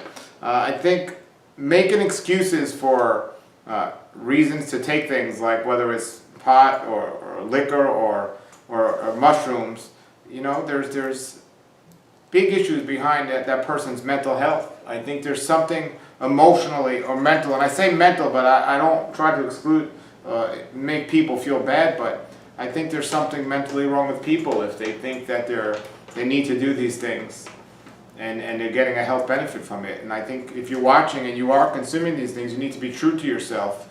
And not only is it not healthy, but something is wrong and you can get help. And you can seek help, and I think these things are, like you said, an escape. And I think, even temporarily that's not good, but over the long use of it, it can be very damaging. So, and you know what, these things can be, I do believe these things we're discussing can be an open door or an open gate to more heavier things, because we can get used to these things. Like even now you said, you just take a small amount now, and you're not looking for this. But once our body gets used to certain things, we take a little bit more, and the next thing you know, things could get out of hand. So I think it's better and safer to just leave it out altogether than to possibly open up a door that shouldn't be opened. So. All right, Paul, so the next thing I'm going to tell you is beans. Not any kind of magic beans, but just standard beans, like as in the food. Boy, we went to a completely different shift there. So that's fine. Well, the way I got into the raw food lifestyle is through Hippocrates Health Institute. And they are a big advocate of eating mostly greens and mostly sprouts. And a big important part of their diet is sprouted beans. And I think it's the best form to get beans is in this raw and sprouted form.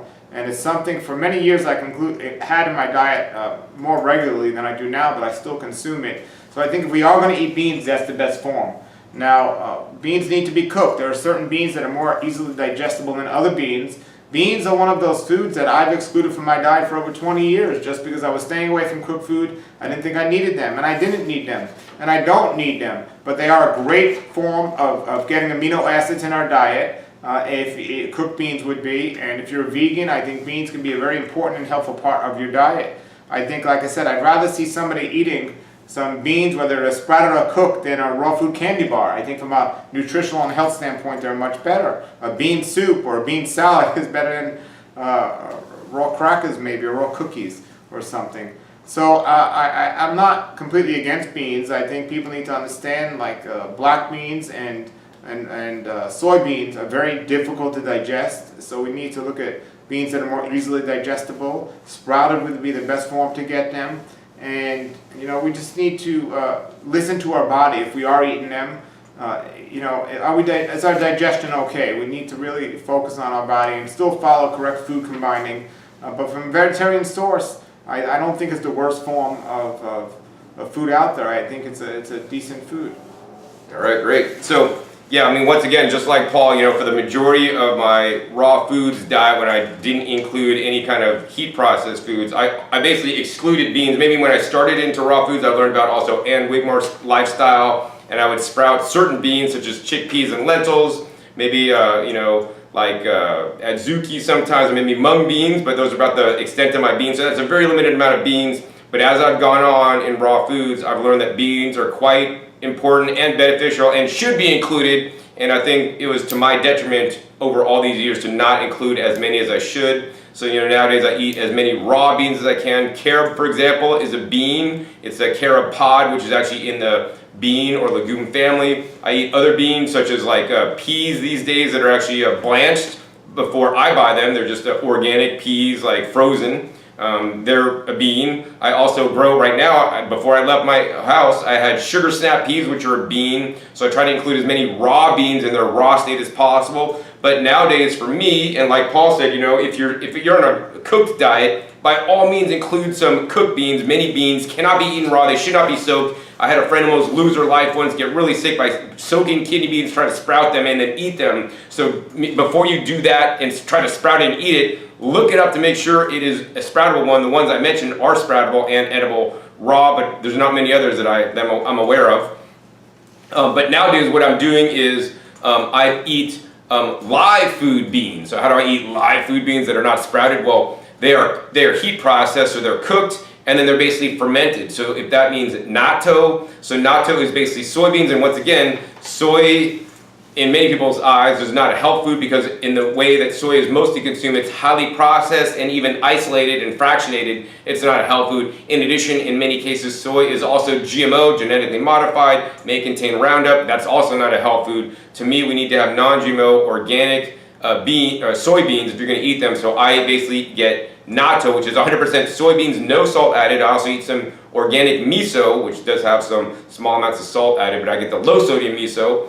Because the other miso has like 3 times as much sodium as the one I buy. So I eat that in small quantities, but the natto is basically whole soybeans that have been cooked, and then they basically add in a bacteria that then, so the cooking will break down some of the toxins and make it more digestible for us, so that's where most people will stop and they'll eat it. The next level is if you put the bacteria in there, they break down more of the nutrients and they basically digest and break it down so now that we could absorb it more. Plus, the bacteria also makes additional nutrients. So for example, the natto, in the natto, there's nattokinase, which is a very powerful enzyme that you could buy nattokinase pills as a supplement in the store, and people take it to clean out their arteries if they have too much cholesterol or these things blocking their arteries. But why take a supplement when you could get the whole food? In addition, many vegans may be deficient in vitamin K2, which is often stated, it comes from meat, but the highest source of K2 on the planet is actually from natto, which the bacteria makes. So now I get the K2 in my natto. We may be able to convert vitamin K into K2, but I don't want to leave that to my body to chance. I want to be able to take the K2, and I like natto.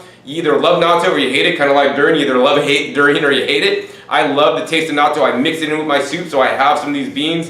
The natto I eat is unpasteurized. It's very important to me. Likewise, I visit a tempeh factory. Right? In the tempeh factory, I like to eat unpasteurized tempeh. Most tempeh you buy in the store has been heat processed, so you're losing some of the benefits of the beneficial microbes, potentially vitamin B12 that may be in the tempeh and other nutrients. And also, once again, the beans in the tempeh are cooked and then eaten by the bacteria, the fungus, and then they break it down more, so now we can have better absorption of them. And that's how some of the beans have been traditionally used. So I look forward to getting into when I have more time is cooking my own beans, in soaking them, sprouting them, cooking them in an Instapot under steam without any kind of major heat source to keep the temperature low, and then I'm going to basically inoculate them with some kind of sauerkraut juice and basically let them ferment. So Chef Ito at Alak has been doing this. He makes the Ito burrito, which is one of my favorite dishes if I go to Alak in LA. So I want to start doing that, so I include more beans because beans could have basically a secondary meal effect. So basically, if you eat beans now and tomorrow you eat mangoes, the mango fruit sugar is going to basically hit your bloodstream slower because you ate beans the prior night, or have beans, or basically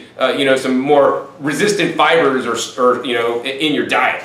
So I think beans are quite a health food, and they should be included more in any ways that you feel compatible with your current diet style. Yeah, beans are good for your heart. The more you eat, the more you toot. All right. All right, so the next one is sleep. All right, Paul. So this is something that, I used to think, I'm a raw fooder, man. I only need 5 hours. And I used to idolize people that got, they only got 5 hours. My thoughts have changed dramatically. Sleep is very critical and very important to our health. And I've said this in my teachings, pretty much stay true to nowadays, my rule is I go to bed when I'm tired and I wake up whenever my body wakes up. I don't go to bed with an alarm clock. I don't have to be in bed by midnight. I mean, many days, like lately, I've been going to bed by, 11, 12. Some days I'll be up a bit later. But, in general, I like to go to bed when I'm tired. Even if I got work to do, it's all right. I could wait for tomorrow. My sleep is very important. That is when we truly heal. We need to go through different stages of sleep and get the appropriate amount of time. I'm not going to say that 8 hours is the best amount of time to get, or 4 hours, or 6 hours.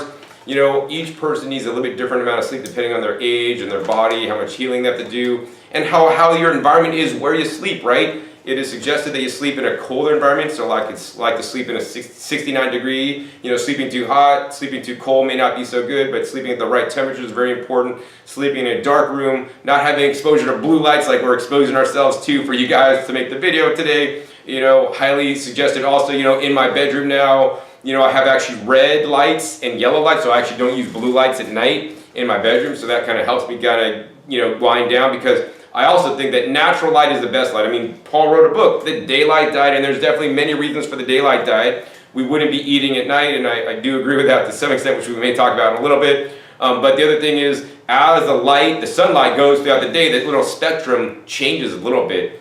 And a lot of the lights that you screw in lights could be blue light. That's the wrong kind of light that's going to affect your sleep cycle. So I've gone to the red lights, and I feel and yellow lights, that's quite helpful for me in my life. And sleep is quite underrated and very important, so don't underestimate it.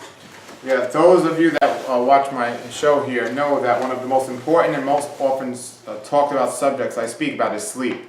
And how we have control over it, or we could have control over it, by the time we get to sleep, the time we wake up, and our lifestyle dictates the amount of sleep we actually need versus the amount we actually get. And it's such an important topic to get good sleep. Sleeping with the window open, making an environment as sleep friendly as possible is tremendously important.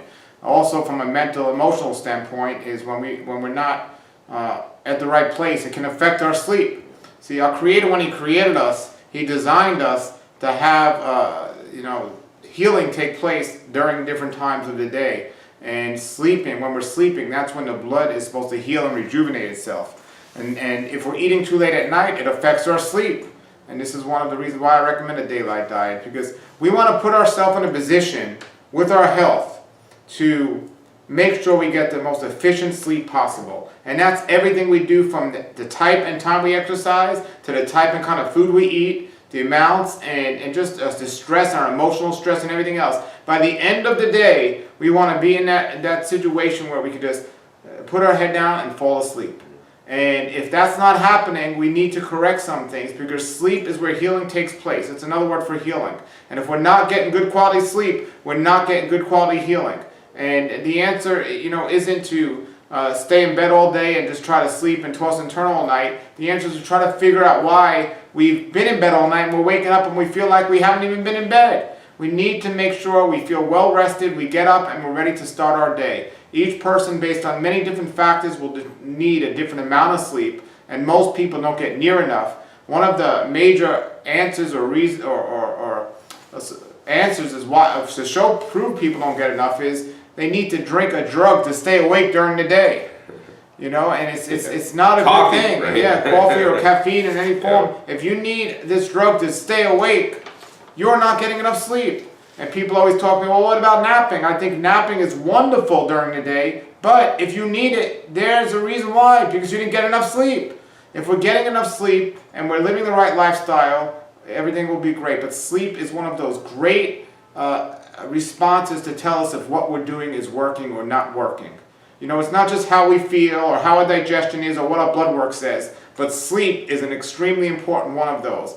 If we're not just thrilled and getting great sleep, we need to reconsider what we're doing. And I feel so blessed that when I put my head down, I fall asleep, and it's something I've never really had an issue with, and it brings me great joy. One time I had a knee injury, and every time I turned, I woke up, and it was just miserable. So my heart goes out to those of you that have so-called sleeping disorders and so on, but I believe if you get the rest of your life in order from your health and everything else, you'll be able to sleep better and just create that environment to sleep well. And remember, everything you're doing from a health standpoint should all come down to is, how can I prepare my body for the best possible sleep? And if we do that, it's a great marker to know that we're doing something right. Wonderful, Paul. All right, so my question for you, Paul, and what we're going to talk about next is leafy green vegetables. Are they important? Are they needed? Are they hogwash? Should we just eat fruit alone? Greens are not. Greens are toxic, man. They contain oxalates. They contain, different goitrogenous materials and all this stuff. Okay, the number one important thing in my lifestyle of eating this way, a raw vegan diet over the years, was and still is, and always is, the basis of everything I do with my diet has to be leafy green vegetables.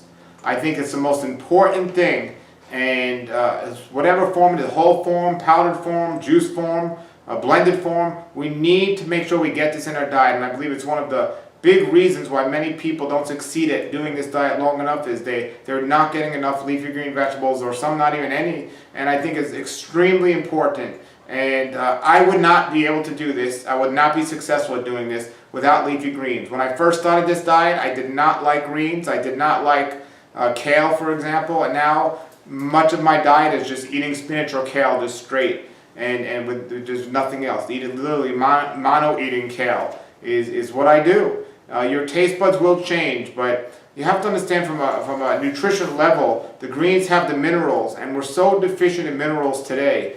And fruit is going to have some minerals as well, but more vitamins and so on, but the greens contain so many minerals. And another important green is sea vegetables, which when I interviewed people for my book, The Raw Life, and asked them, all of them separately, what's one of the most important foods you think people don't get enough of? And their answer was sea vegetables. And I'm really happy to see now sea vegetables becoming common amongst even children in the health food stores. They're walking around eating nori sheets and stuff, and it's like, I never thought I'd see that. So it's really a wonderful thing. So greens in any form, growing a lot of wild greens that you grow, the greens that grow all year round, and perennial greens, and just the common greens that grow seasonally. There's so many different varieties of greens out there with different flavors and taste. We just got to get a little creative how to do that. I love them in a raw form. I know there's more negative press about certain things like kale now. I don't know if you've heard about people saying, well, kale is toxic and not good, and we shouldn't be eating it and stuff. And I just say, well, I've been eating this for 20 years, so if it's bad, I'm in trouble. But it looks like I'm doing pretty good. And my friend Dr. Fred Bishy, he's been doing this for over 50 years, and he's 90 years old. He's doing pretty well. So if greens were as bad as some people are claiming, I don't think we'd be surviving the way we are, because most people are just not getting enough of it, and the ones that are seem to be doing just fine. So I highly advocate, if you're thinking about getting in a raw vegan diet or just a vegan diet in general, make sure you include greens. Now from a taste standpoint, even if you don't like raw greens, I've eaten at Ethiopian restaurants and other places. I mean, I never knew that cooked greens are some of the most delicious foods on the planet. It's really quite amazing. And so, there's different forms and ways to get the greens in. Don't discount the greens. And if you feel you can't get them or don't get them, then get a green powder in the meantime to try to get those greens in your diet. But the more natural the better, the less processed. So yes, greens all the way. I'm a big fan of that. All right, Paul, so I probably agree with everything you said, actually. Greens also very important of my diet, very important of my life. A key foundation of my personal raw foods diet that I live on. I mean, so much so that my gardening channel is called Growing Your Greens, so I can teach you guys how to grow greens as well as your other fruits and vegetables. I grow many greens in my garden. They are completely amazing. The greens I grow in my garden, once again, I encourage you guys to grow your own food. Now, not only is it cheaper, it's also tastier. It's also more healthy because you're picking it and then eating it right then and there. Even if you don't have space or yard to grow outside, you can grow microgreens or grow little sprouts inside. You can easily do that. They're also quite healthy for you. And actually, that's something I'm deficient in. I need to eat more sprouts and microgreens myself because I just have an outdoor garden and I travel so much I'm not able to keep up the production of that requires a little more attention, but is great to grow if you don't have a lot of space. Now, the things that I'll add to what Paul said is that you should eat them in any form you guys can. My personal goal is to eat 2 pounds of leafy greens a day. If I'm traveling, I don't always meet that, but if I'm home, I usually meet that without an issue because I can literally juice 1 pound of greens through my juicer, and literally 1 pound of greens, which I grow in my backyard, turns into literally 1 cup or simply 8 ounces of juice. That's not a lot of juice to drink. Come on, you guys drink 16 ounces of Coke or whatever all the time. 8 ounces of green juice mixed in with some carrot or maybe some apple if you got to sweeten it up a little bit. Now you have 1 pound of greens in you, or basically the nutrition from the greens less the fiber. Not to say that fiber is not important. I am still getting some of the soluble fiber in the green juice. But also during the day, I'm eating plenty of fiber. I eat plenty of vegetables in my evening meal. And the other thing I'll say is that even if you got to cook your greens, and you have to take your word on the cooked greens. I've never, in my recent years, in my last 25 years, haven't tasted cooked greens because I don't cook my greens. I personally would much rather juice them. I feel it's more beneficial to juice them than cook them whole, to concentrate the greens and more importantly digest them. When you're cooking things, you're definitely breaking open the cell walls, making them more digestible, more soft, more tender, but you're also destroying some of the antioxidants and phytochemicals. You talked about how greens are such a powerhouse of minerals, and that is completely true. Greens have essentially a lot more minerals than fruit, especially per calorie. But in addition, Paul didn't talk about why I believe greens are so vital and so important and under-eaten, and you're not going to get the benefits from these greens. They have many different phytonutrients, right? Kale, proven to have isothiocyanates if you eat them in their raw form, which are proven to be anti-cancerous, right? And every plant has different toxins in them, which on some level, depending on what they are, may be able to be eaten raw in many cases, but are also basically beneficial for us. They may lower disease risk, may lower our cholesterol, lower this, lower that. You shouldn't be eating cholesterol-rich foods and then eating a cholesterol-lowering plant known as the Gynera procambens or longevity spinach, which Paul is growing here. We should basically be eating a low-cholesterol diet, but then eat these protective foods that protect us. Go to cola, an amazing herbal green that is good for our brain. We want to eat as many greens as we possibly can, and concentrating them in juice form is very valuable. Now, you did bring up the reason, Paul, that greens are toxic. You shouldn't eat kale, and I am aware that greens and animals, even bigger situations, are basically bioaccumulators. So animals, if you're worried about whatever heavy metal poisoning, you better watch out if you're still eating animal products, because those basically bioaccumulate toxic heavy metals and other toxins in them. And when you're eating them, you're getting the lifetime stores of those toxins from the animals that you are eating. Luckily, and they're eating lots of grain or lots of kale or lots of greens or lots of whatever to get all the buildup. So when we eat kale, depending on how it's grown, if the soil is dirty or clean or has thallium or heavy metals in there, the kale may also, or other greens or other plant foods can also absorb heavy metals, and then in high quantities, this may be problematic. So I think there's in California, Northern California, there's a clinic that these ladies were drinking kale smoothies every day. Kale's healthy, we're gonna drink kale smoothies every day, and then they basically had a buildup, I think it was thallium, buildup in their bodies, which was actually causing them some health problems because they were drinking kale each and every day. So for that reason, I highly encourage you guys to rotate the diet. Rotate your greens. Don't just, as good as kale is, eat some spinach, but then as good as spinach is, could have oxalates, right? And many people may not have problems with kidney stones and oxalates, but then you don't want to eat spinach every single day. You want to have kale one day, spinach the next day, dandelion greens the next day, and have Okinawan spinach the next day, longevity spinach the next day, shiso spinach the next day, water spinach the next day. There are thousands of greens out there, and I want you guys to rotate through as many of them as you can, including the wild ones, so you never get a buildup of any one anti-nutrient or even nutrient, because when you're eating so much kale, you're missing some of the nutrients in some of their greens. So that's very important to rotate your greens and get as much as you can into them, and I encourage you guys to get as much as you can into in the raw form as possible, because then they're gonna have the most benefit. If you take kale out of the garden, you cook it up whole, and you eat it, you're not gonna get the anti-cancer benefits, and that's one of the reasons why I believe, you should eat more things raw, because there are some enzymes that may not get to our digestive system, but will interact with the food before we eat it to create additional nutrients, and this has not been fully studied by science at this point, in my opinion.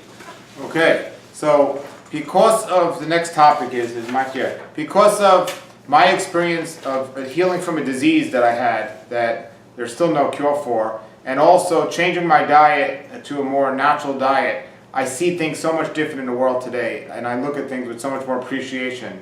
One of the things that has changed in my path has been my spiritual understanding of my spiritual beliefs.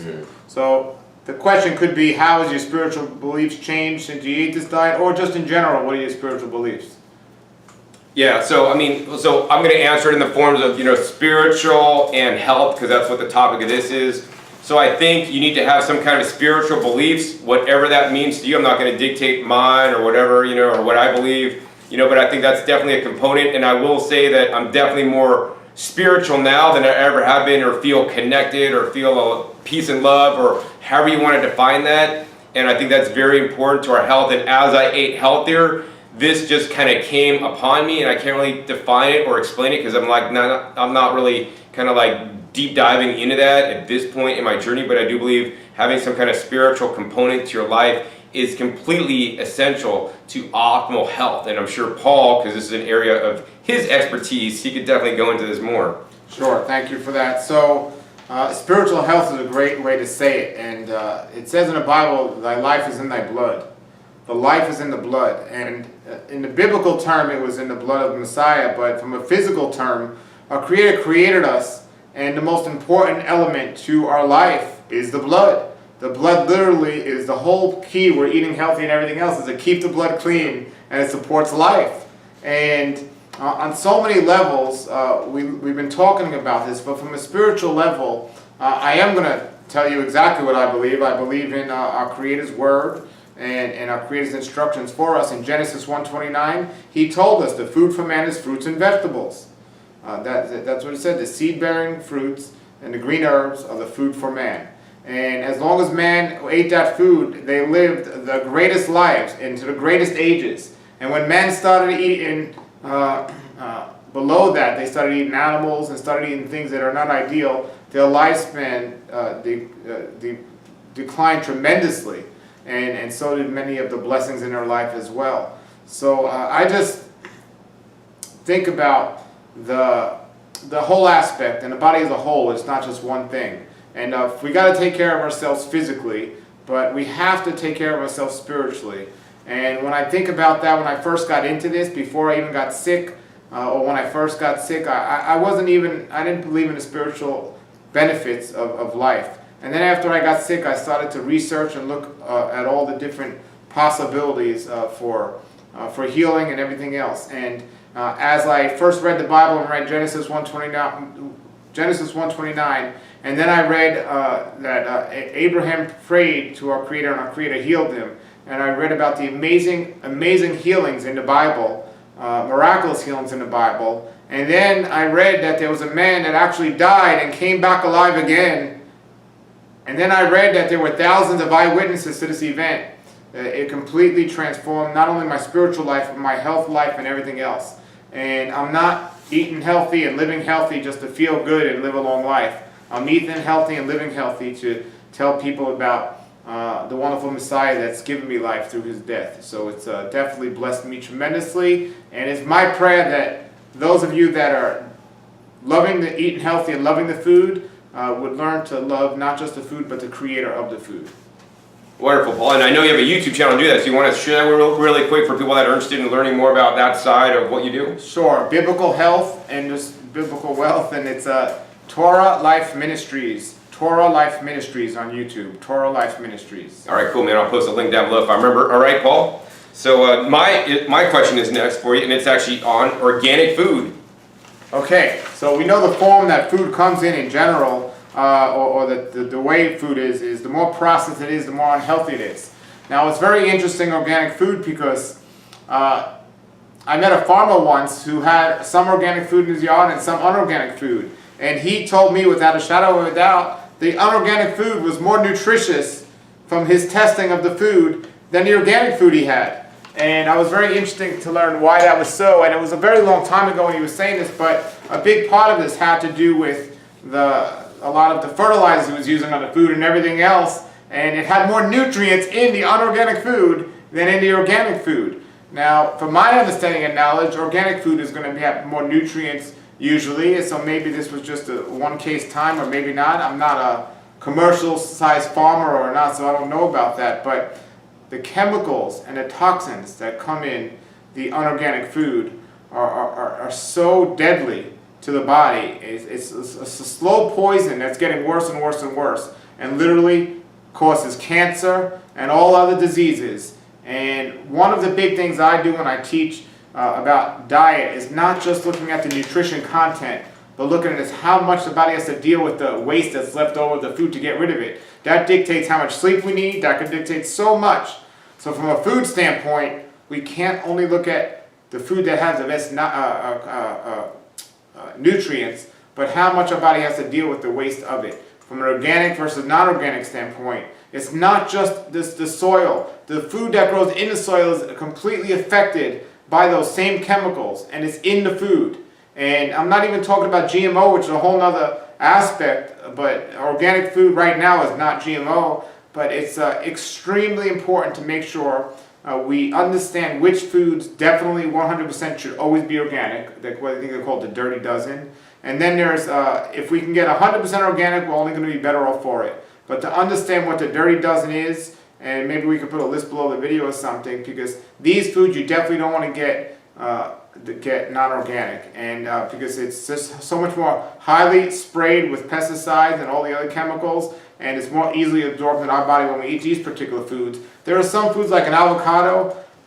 I grow avocados. I know that the bugs aren't bothering avocados as much as they're bothering some other foods. So those foods that I see the bugs bothering a lot, I want to make sure when I buy them, I'm buying them organic, because I know they're going to spray them extra to keep the bugs away. So I could eat unorganic avocados and not worry about it. But I'm not going to eat like unorganic greens or something like that. I'm going to make sure that they are organic. The things with thicker skins, I might not seek organic as much as the things with thinner skins. But in general, I think it's always best to get organic food, and important. All right, great, Paul. So, once again, we're talking about organic here, but once again, many of you guys may live who knows where in the world, in the middle of the country, where you can't find organic. So I want to let you guys know this.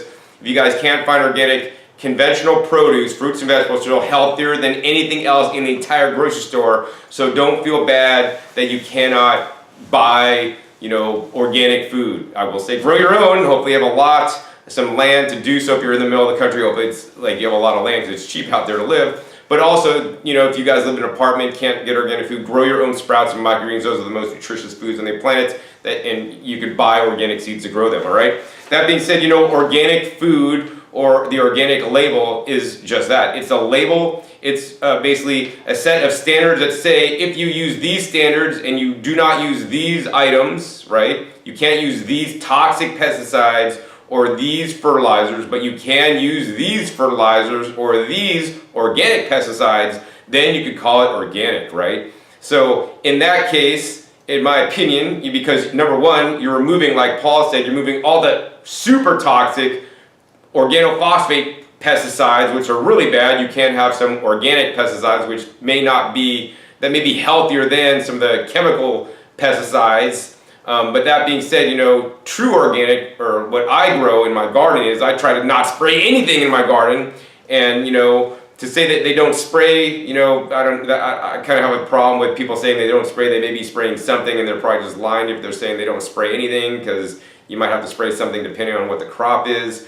And in addition, besides just the toxins that you're not going to get when you're buying organic, the other thing is if they're not, fertilizer they're using. So in many cases, if you guys are vegan and you're buying organic produce, they're basically using cow manure from feedlots or manure-based fertilizers to basically grow the organic food. So then, are you going to call that not vegan because you're using basically cow manure or cow poop, which is basically the grains or corn usually that cows are eating? They're basically taking the nutrients out, and then they basically poop out their waste products, and then now they put that on your food to grow, which in my opinion, the cows eat like the GMO corn and grain and some of the garbage food with garbage nutrition. Now they're using that poop to grow your organic food. It may or may not be more nutritious than conventional, depending on what's in there. Also, they may be accumulating heavy metals and things in there.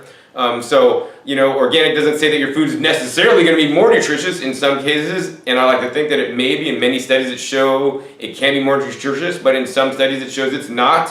So the fertilizer is very important. That's why, once again, if you guys grow your own beyond organic food, you guys can control your fertilizers. Like I add significantly more and a variety of fertilizers in my garden, and I don't generally use animal manures in any high quantities, and actually I try to avoid them at all costs in my garden. So I basically fertilize my plants with other plants, including the compost that I generate from the plants that I grew and eat, and their waste products. And in addition, if you're growing organically like I do and you don't spray things in your garden, then the plants have to fend for themselves. The plants will have to make their own chemicals. Plants are chemical factories, right? the tomato plant can make over 300 different plant metabolites, from different lycopenes and different chemicals in there that basically they have to protect themselves from the bugs. Like if we eat a healthy diet, we're going to basically be healthier. We're going to have our own immune system, a strong immune system, so that we may not need vaccines. Likewise, the plants make their own immune system, and if you don't spray them that protects them, then they have to make a stronger immune system for themselves, and that turns out to be more phytochemicals and phytonutrients, which uses the protective properties in the plants that then make that, prevent them from getting disease and bugs and disease resistance and all this stuff, but also make them healthier for us, because now when we eat them, we get the benefits of those plant phytonutrients or polyphenols or antioxidants or whatever. I mean, I just grew some pomegranates, and my pomegranates are deep, rich, and like purple, and it should be more like red, but because I left them on the tree longer, so that they downloaded more nutrition, plus it got cold, and the plant had to respond to the cold by basically making more phytonutrients to protect itself from the cold. It's more nutritious now.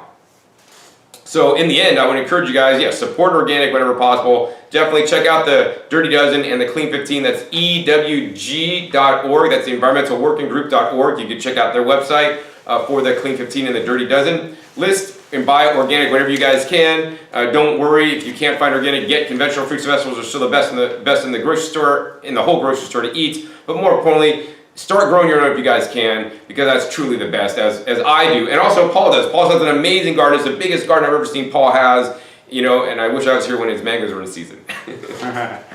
Okay, so the next topic as we move along, and by the way, I'm having a lot of fun doing this. Me so too. Thank you. And I hope you guys are enjoying this. I mean, we've been filming quite a while, and we probably should have went to bed, but we know this is so valuable for you guys and can change your guys' lives if you guys are listening to this. And I applaud you guys for staying tuned this long, because I mean, we're kind of going deep, and most videos don't go deep. And everybody wants a 5-minute video, and I'm sorry, Health is not a 5-minute video. We're sharing literally combined 50 years of knowledge right here with you guys in just in an hour or two, and watch it at 2 times speed if you don't have the time. Sure. So the next topic is, and the topics are getting really good now. So, I mean, they're great, they've been great, but we got some really important ones. The amounts of food we eat. Oh my God. So the amounts of food we eat. So here's the thing, right? I think some people on a raw foods may say eat X calories, 3,000 calories a day, and personally, for most people that's overeating. We need to eat to our caloric need. You could use a kind of a meter to gauge you're this weight, you're this height, you do this much activity, you're gonna need this many calories. But you know what? I don't really even like to measure my calories or count my calories. Maybe once in a blue moon I'll kind of count it to kind of know. But I eat to my hunger and my desirability of food. And now I know what true hunger is. True hunger is felt in the mouth, or the throat, not in the stomach. Your stomach's growling, that's not true hunger, right?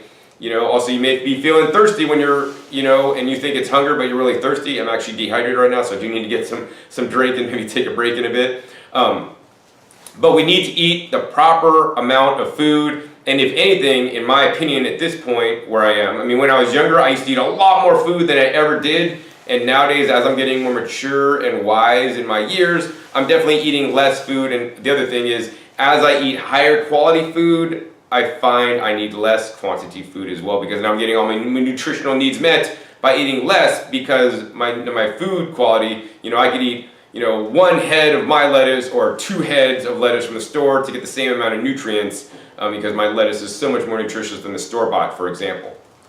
Yeah, I think people eat way too much versus too little.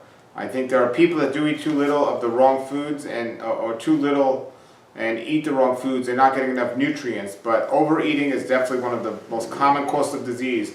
From my experience and my research, I found the 2 most common causes of disease are overeating and undersleeping, and one leads to another. So I think we need to eat higher quality foods, and if we do that, we can eat less. But I also think that people are eating too much, and they're eating low quality foods. The reason why they're eating more, because no matter how much they eat, they're not getting the nutrients they need, so they keep craving the food, because their bodies, the cells are looking for the food. So I think we need to eat wiser and really understand this. And in my book, The Raw Life, and all my books, this is the main root factor of everything I write from a physical standpoint, is overeating and undersleeping being the main cause of disease.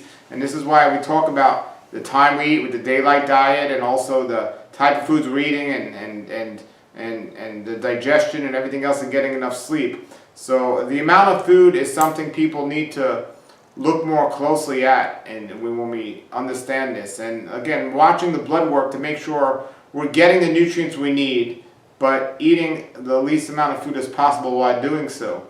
And people say, well, I love to eat. I don't want to eat less. And I say, well, if you eat less, you live longer, you'll get to eat more.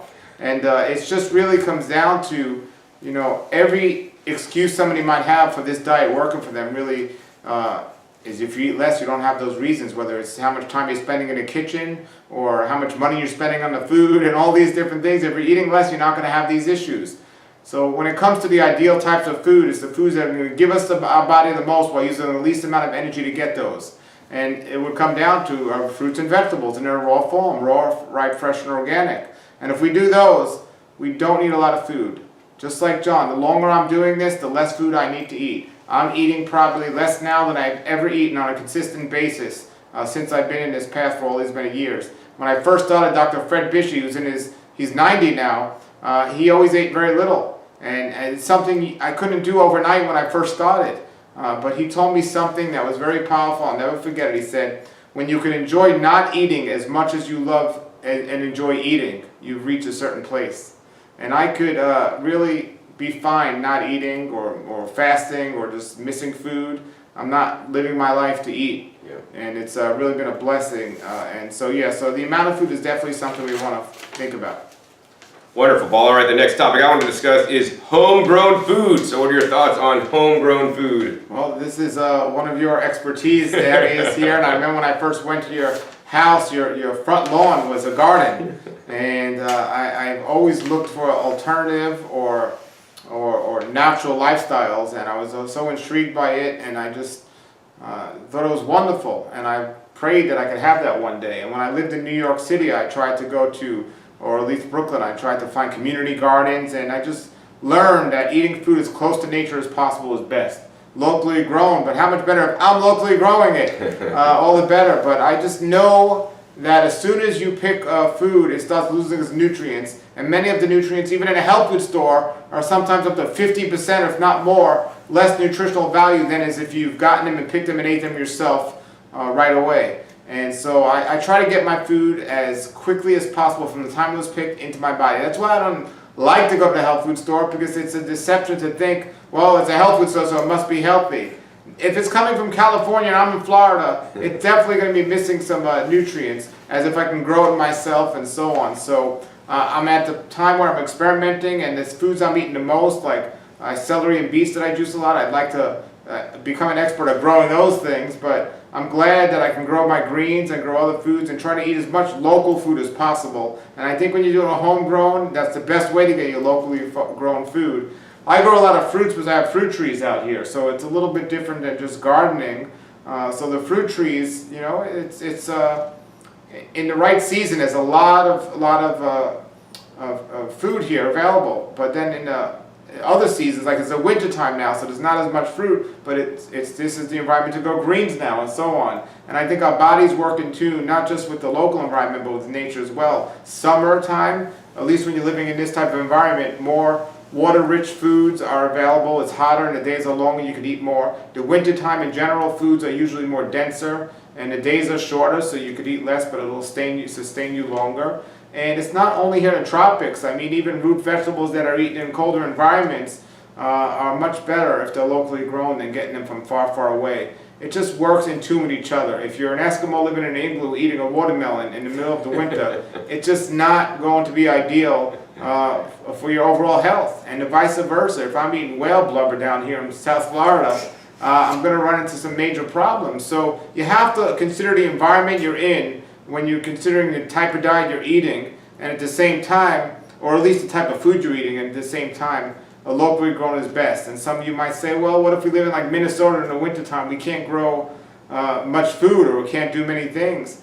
And you know, you put yourself in that environment, so you got to do the best with what you can do, and try to find things, before you look outside your area, try to find as much food that grows locally in your area. And you'd be surprised, you could get creative, and you'd be surprised that you can grow certain things in winter environments, or even if you have a greenhouse or something, you'd be surprised what you can do. But try not to make excuses. There's something that I've even considered getting. It's called a tower garden. I'm sure you know what this is. If you're like me and Johnny, you have a yard to grow stuff, That's one thing. Growing sprouts is another thing. I did that in New York. I grew sprouts in my own kitchen. That's locally grown food. But if I'm in the middle of North Dakota in the middle of the winter, I'm going to do much better with a tower garden and getting my own greens than I would be going to the health food store and getting greens that were flown from halfway around the country.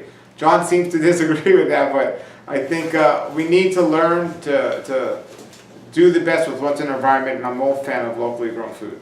All right, yeah, so homegrown food, I don't have to tell you guys, if you guys have been watching me for any significant amount of time, I'm a big advocate of homegrown food. My whole backyard is my produce shop. My greens right now, this time of year, I have my all 24 beds are full of basically leafy greens. I also have some, peas growing. I have some fruit trees that aren't fruiting right now because it's the off season. But basically I have more greens that I know what to do with. I process them, I store them, I dry them, I juice them, I eat them raw. I have the freshest greens and the healthiest, most tasty greens in the entire world. More importantly, Paul didn't talk about the life force, the vibrancy, right? I could pick my greens, I literally pick it, I come inside, I chop it, I eat it, I juice it. It is full of life force as I pick it. There's, once again, more nutrients in there. I can control exactly the nutrients I put in the soil, so I ensure I put 70 to 90 different trace minerals in my soil that my plants absorb. So now I can get my trace minerals from my food instead of having to buy a Centrum A to Z of zinc to get all my trace minerals from a little supplement because my food is deficient. Right? That's very important to me. Bringing up the quality of food can bring up the quality of your life. Unfortunately, in raw foods, this is not talked about. I don't know how, too many other people that are into raw foods that grow their own food. A lot of the old-time raw fooders that are out there, ask them, do you grow your own foods? That to me is actually next level. We cannot thrive, in my opinion, on grocery store bought food, especially in the wintertime when it's being shipped across the country. And it's losing phytonutrients, or fruits are being detached early and being preemie fruit from the vine, being picked early, being putting in cold storage, losing nutrition and not at their peak of vibrancy or their peak of nutrition, and then we're supposed to call ourselves raw foodists. If you guys are doing that, more power to you. I've only met one who I would consider a fruitarian. He eats 99% fruit diet, which I do not recommend by any means. But the way he's able to do that, because he honestly just does not like vegetables. I've never seen this guy eat vegetables in my life. But he lives in Hawaii. I'm not going to say where. I've been to his property. I know him personally, and I believe him because I've known him for many years. But he grows all the high-end fruit trees, and he cuts them down. If he doesn't like them, he'll grow a different one. He puts in rock dust. He grows the highest quality fruit ever. And if you guys are doing that, maybe you could be a 99% fruitarian. Otherwise, I definitely think we need our greens, and even if I was him living on that property, I would be eating a lot more greens because I know they're quite beneficial, and I just really feel more stable and balanced with them myself. Like Paul said, if you live in the middle of Minnesota, I have a video actually on this YouTube channel, how to grow enough food if you're a raw foodist.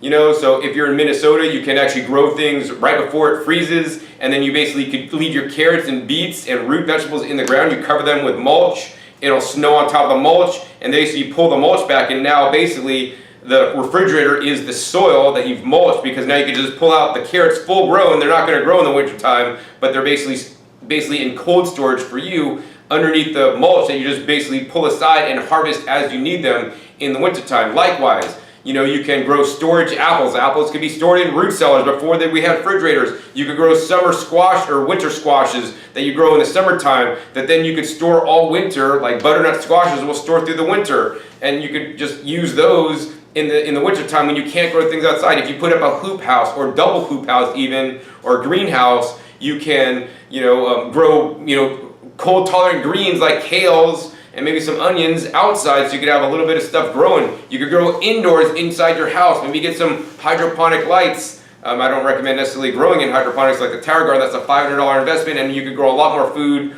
for a little bit more money, in my opinion, which I'll tell you in a second. So grow sprouts and microgreens, right? Another excellent ways to grow your own food. And then, if you do want to invest money in some kind of growing system, I would recommend spending $1,000 instead of $500 for the tower garden to basically buy a microgreens growing rack, but more importantly than $1,000 for the rack, which would be a ripoff in my opinion. You guys get 2 full days of training on how to use your microgreens rack and all the equipment you're buying to grow microgreens. So if you're investing $1,000 in the rack, as well as 2 days of education that you have to fly to Baltimore, Maryland to do, you're going to be committed to doing that for life, and that's the best $1,000 you will ever spend, because that will save you your life and potentially your health in the long run, because now you're growing the most nutrient-dense foods on the planet, the microgreens, and you're going to know how to do this for the rest of your life so that you can provide you and your family the most nutritious greens that I'm actually even not growing yet at this point because I don't have the time. And then I'd be your best friend because I'd come over and eat all your microgreens. So that's what I think. Very important to grow your own homegrown food if you're able to do so. Wonderful. We got a few more subjects here we want to discuss. So the next one is fruit versus fat. All right, man. I know there's many different camps on this, and there's fruit versus fat versus protein, and where you get your calories from. And the thing, I think it's a fine balance, and each person needs to find their own personal balance. I mean, there's different ratios out there if you want to listen to 80-10-10 or this ratio or that ratio. And you know what? I'm not a big fan of ratios, because then you're eating for numbers. You're not necessarily eating for, your needs. I think that people, just saying fruit versus fat, then you're thinking I need to eat fruits for my calories or fats for my calories, and you're leaving out a whole big classification of raw foods, which in my opinion are the vegetables, which also have calories, although they're not a significant source of calories. So for that reason, you have to eat a lot more of them to get calories. So for example, in olive oil, it's 120 calories per tablespoon. In a pound of fruit, it's 300 calories. In a pound of vegetables, it's about 100 calories. So what I like to do is I personally like to juice. So if I juice, 4 pounds of vegetables, which actually I juice probably about 10 pounds of vegetables today here at Paul's house. 4 pounds of vegetables is approximately maybe 400 calories plus or minus 20%. Now I'm getting more calories from my vegetables. So I like to have one fruit meal, one juice meal, which is predominantly vegetables, and then have more vegetables with a little fat. So, I like to keep my fat percentage around 20% and then get the rest of my calories, from fruit and also, more importantly, vegetables. I think people, undereat the vegetables generally on, because they're looking at fruit or fat, but we can't get calories from vegetables. You just need to eat a lot more of them, and that's why I juice them. Great. Now the amount of food we need, the amount of fat, the amount of sugar we might need, depends on many other circumstances in terms of personal lifestyle. Obviously, somebody that has an office desk job versus somebody who for a living works outside and is very active might have different nutritional requirements or fruit or fat requirements. Somebody in a colder environment versus somebody in a tropical environment might be able to get away with one more or less than the other. Anytime you do too much of anything, it's too much. That's why they say too much. And often we find people that don't have knowledge about eating this way are doing too much of one of these or too much of both. But I do find it's definitely a problem that people easily get too much sugar. So too much fruit can definitely be a common issue and is a common issue. Too much fat is possible and in some ways more detrimental, but it's not as common, I believe, as too much sugar, especially the fruit sugar. Now, our Creator created fruit to taste amazing, and He wants us to eat food, and He wants us to burn that sugar. There are certain fats that are found in raw food. So it's very interesting, because if you're eating a raw food diet, it's not easy to overdo fat. Yes, you could eat too many nuts and you could eat too many avocados. Absolutely you can. But if you're eating just a vegan diet, a cooked vegan diet, then it's a whole other story. In that case, it's easier to do the fat than the fruit or than the sugar. So it depends where you're at. But what we spoke about earlier is how much food we need in general, the amount of food. That's what we want to focus on and concentrate on. Again, what I said earlier is how do we get the least amount of food we could possibly get while meeting our nutritional needs. That's what we want to focus on. Anything extra the body's going to have to get rid of or deal with one way or another. So we want to eat the highest quality food while using the least amount having the least amount of waste to get rid of. So we don't have to do too much. We need to know what enough is. And that's what our life is. It's an experiment to find out how much food do I need to meet my nutritional and caloric requirements without overdoing it or underdoing it. And we figure out that point, and hopefully we're paying enough good attention to our bodies where we could discover that. And if we just don't keep track of that or think about that, we could definitely end up doing too much of anything. That includes fruit or fats. So we definitely need to be aware of this and not just think, well, we're just eating a vegan diet so we can eat anything we want as much as we want. I'd like to say that's true and we can get away with a lot more in its healthier form or non-animal form, but still it can be very detrimental to our health if we eat too much fruit or fat consistently for a long time. So we need to take them more seriously and not get too concerned about what other people are doing. And what you said about ratios, everyone's individual in what we're doing in our lifestyle and circumstances. That's why I don't like a book that'll just say, this amount for everyone, but we're all different. All right, so that is that topic. All right, Paul, so this is a topic of your interest because once again, Paul wrote a book called The Daylight Diet. So eating late at night, do we agree with the same things or different? Well, I wrote a book about this. There's something called late night eating disorder. That's one of the most harmful things we could do is to eat food late at night, and because it affects our sleep. We go back to sleep, what we spoke about before. The idea is to go to sleep on an empty stomach or somewhat empty. And when we eat late at night, it affects our sleep because our body's designed to cleanse and heal at nighttime. But when we're eating too late, it's instead digestion at nighttime, and it creates a problem. There's even something called late night eating disorder. It's getting up in the middle of the night and eating and not knowing it. And it's a serious thing. And there's only one thing I can think of more detrimental than getting up late at night and eating and not knowing it. And what that is getting up late at night and eating and knowing it. And this is what so many people do. And really, we need to eliminate this problem. And we need to first believe and understand that it's not natural or healthy to eat late at night. And then when we do that, we have to get rid of the things that are making us eat late at night. The TV programming, the not organizing our day correctly, the getting up too late to begin with and eating too late to begin with. And I discuss all these things in my book, The Daylight Diet. How to identify and get rid of the things in your life that are making you to eat late at night. And I can promise everyone, whether it's insomnia, obesity, or many of the other diseases that people suffer from, if you simply, without even changing the type of food you're eating, just stop eating late at night, or stop eating at night period if you can, your issues would most likely go away or at least heal tremendously. And I highly recommend everyone look at the lectures on my website on Raw Life Health Show and see all the lectures and the information on the Daylight Diet, or get that book if you can. So much more to get into than just here, but basically you can take it from a spiritual standpoint, where the Bible not only tells us or shows us what foods are best for us, but it tells us when to eat them and when not to eat them, all the way to our own bodies from a physical experiment, knowing that when we eat late at night, it definitely affects our health, and we're much better off eating earlier in the day on every single level. And it's not just hearsay. This is it. There's a diet out there called the caveman diet that says, well, eat late at night before going to sleep and don't eat all day. Or some people that do intermittent fasting might have their eating window late at night before going to sleep. And if you want to put on weight, have problems with insomnia, slow down healing, and so on, do that. But if you want to eat healthy, I've done a lot of research on this. All the great health experts of the past, the great health authors of the past, have all had this one thing in common. They knew it was detrimental to health if they ate it late at night. And in my book, I have a whole chapter with all these famous health people explaining this important factor. And many of them said it was the most important of all the factors. So I'm in full agreement. I do much better if I don't eat late at night, and I do extremely better if I don't eat at all at night.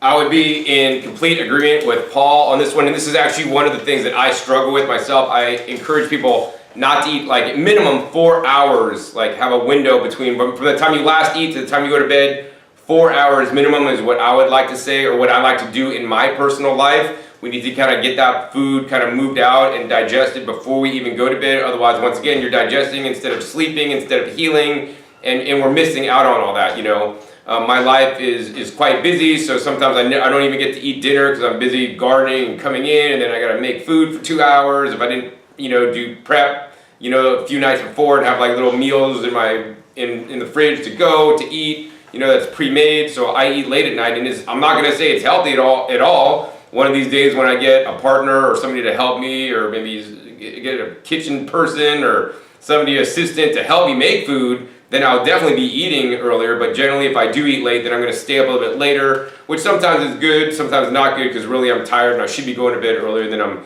eating too late. If you guys do need to eat late, I do like to stay hydrated, so I don't count as drinking water as count as eating, because especially where I live in the arid climate. I need to drink water before I go to bed. But if you do need to eat something, what's the best thing you can eat late at night? I would say drink some like vegetable juice late at night, because that's liquid. It's going to digest a lot faster than other heavier things, or even fruits. Like I would definitely advise against eating any kind of fruit sugars late at night, because you're just giving your body a hit of fruit, which is definitely not going to be the best at night. I mean, that's probably second best, but I'd say some green juice if you need to eat something, because you didn't. And the other thing is, if you eat early enough, you're not going to be binging at night, because you ate enough calories during the daytime, and that's one of the things that you may not be eating enough during the daytime, because now you have to eat at night because you're still hungry. All right. I got 4 more. How many more you have? I got 4 more. 1, 2, 3, 5. Okay, so the next one is the Keto Diet. The Keto Diet. So yeah, I have views on the Keto Diet. So basically, the Keto Diet is basically eating a diet based around fats and not carbohydrates. So you could do that on a vegan diet. You could eat vegan keto, like coconut oil, nut based, and not eat a lot of fruit. In my personal opinion, there's reasons for doing any kind of diet, right? And in short term, you may get some benefits from a keto diet, because in many cases, a keto diet is definitely healthier than a standard American diet. We're eating processed junk foods, at least on a keto, as most keto diets are out there. You're eating more real foods, because a lot of foods are just not allowed.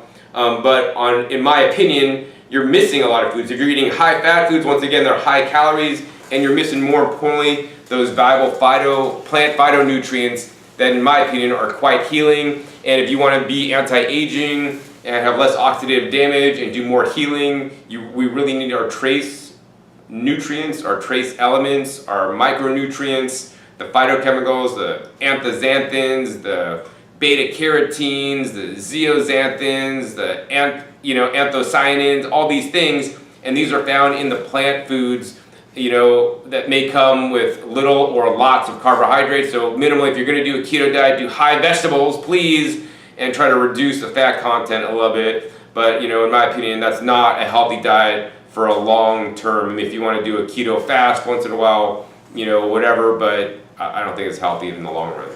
Okay, I would call the keto diet the vanity diet. The major reason people are doing this, in my experience, is not for their health, it's for their looks. They want to lose a tremendous amount of weight as quick as possible. From a fitness standpoint, people want to get cut up and so on, but even people that are overweight, they want to lose as much weight as soon as possible, and they think it's healthy. But the real dangerous part with the keto diet is not only are they consuming such high fat and leaving out the carbohydrates, is when they get off it. That's where the real danger is. When they get off it, they can easily get into a big problem with their kidneys and also their blood sugar, and it's a dangerous thing. And I've met people that stayed off carbohydrates for a good amount of time on this diet, and then when they tried to go back, the body wasn't able to deal with them the way it normally would, is if they were eating things consistently, and it would create a problem. There's no reason to do a diet like this if you're eating healthy and living a healthy lifestyle.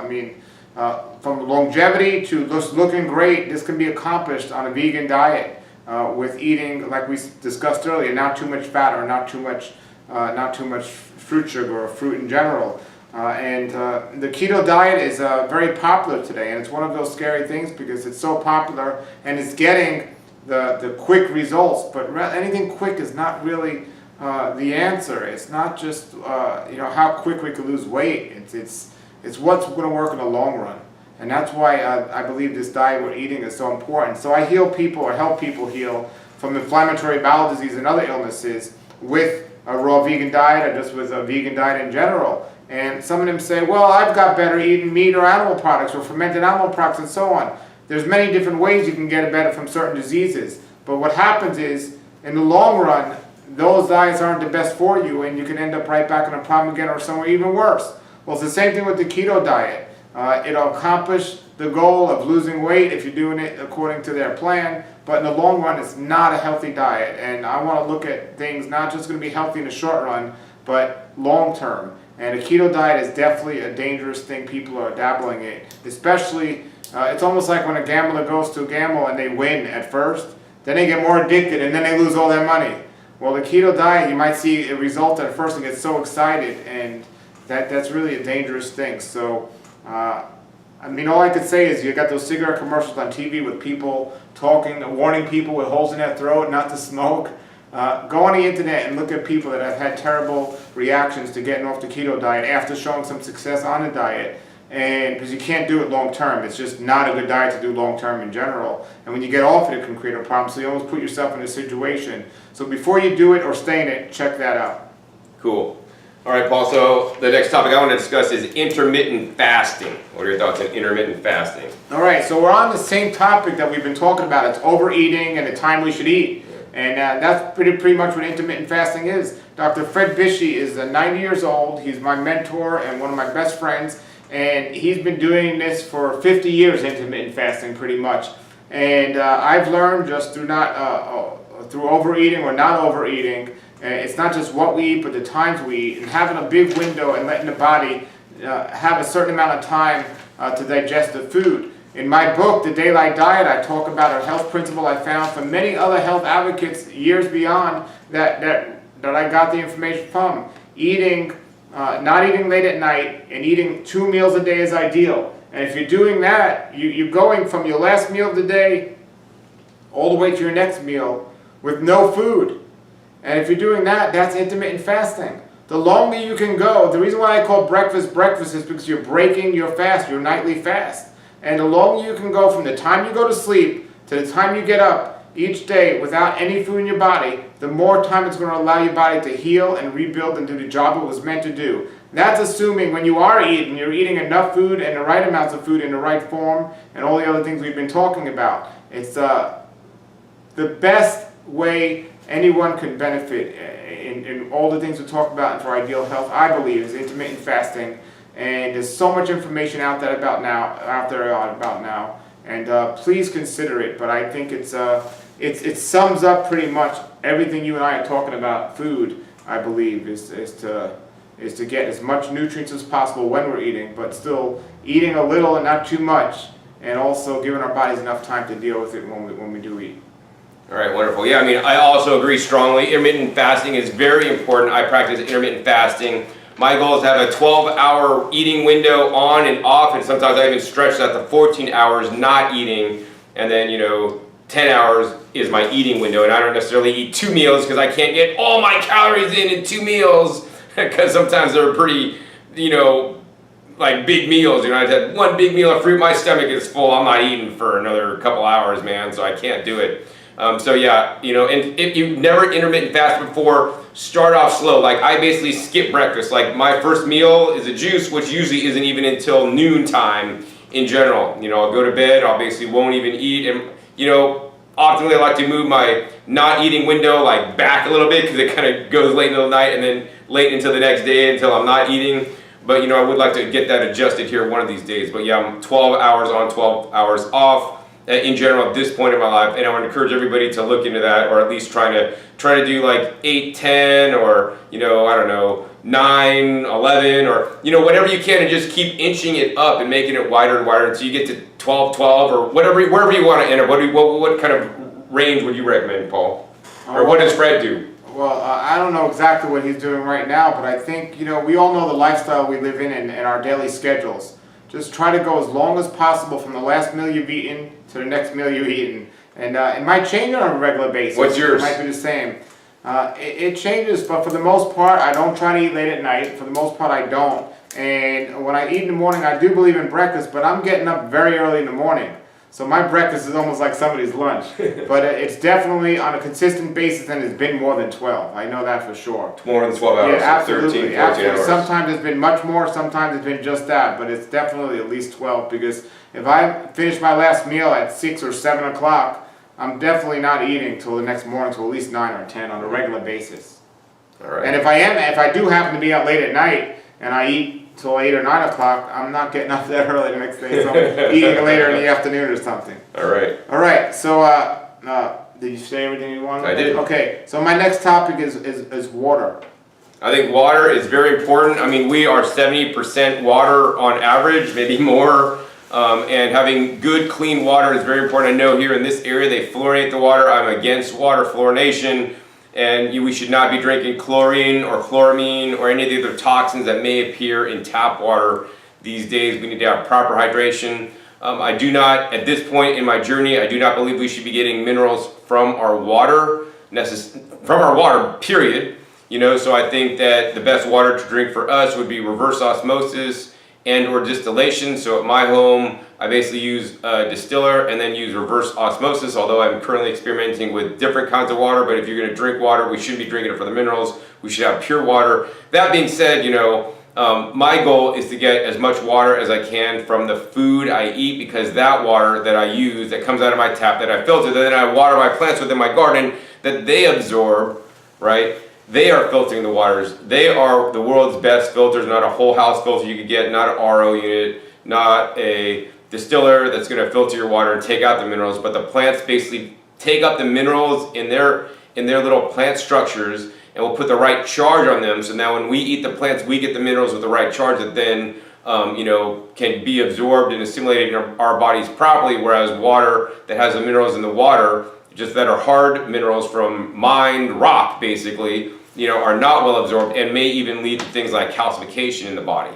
You know, so that's my personal opinion. So that's why I drink a lot of juices, especially in my arid climate, to stay hydrated. In addition, I drink minimum 32 ounces of water a day minimum. I don't try to drink more water. I try to drink more juice, like celery juice, a plain juice, or even coconut water to get hydrated, you know, which is basically nature's water, instead of just drinking, you know, just standard water at this point, although I am working on some kind of new water topics that I'm not ready to release or share about yet, that I'm going to look into more and hope to have some interviews and things about that in the future.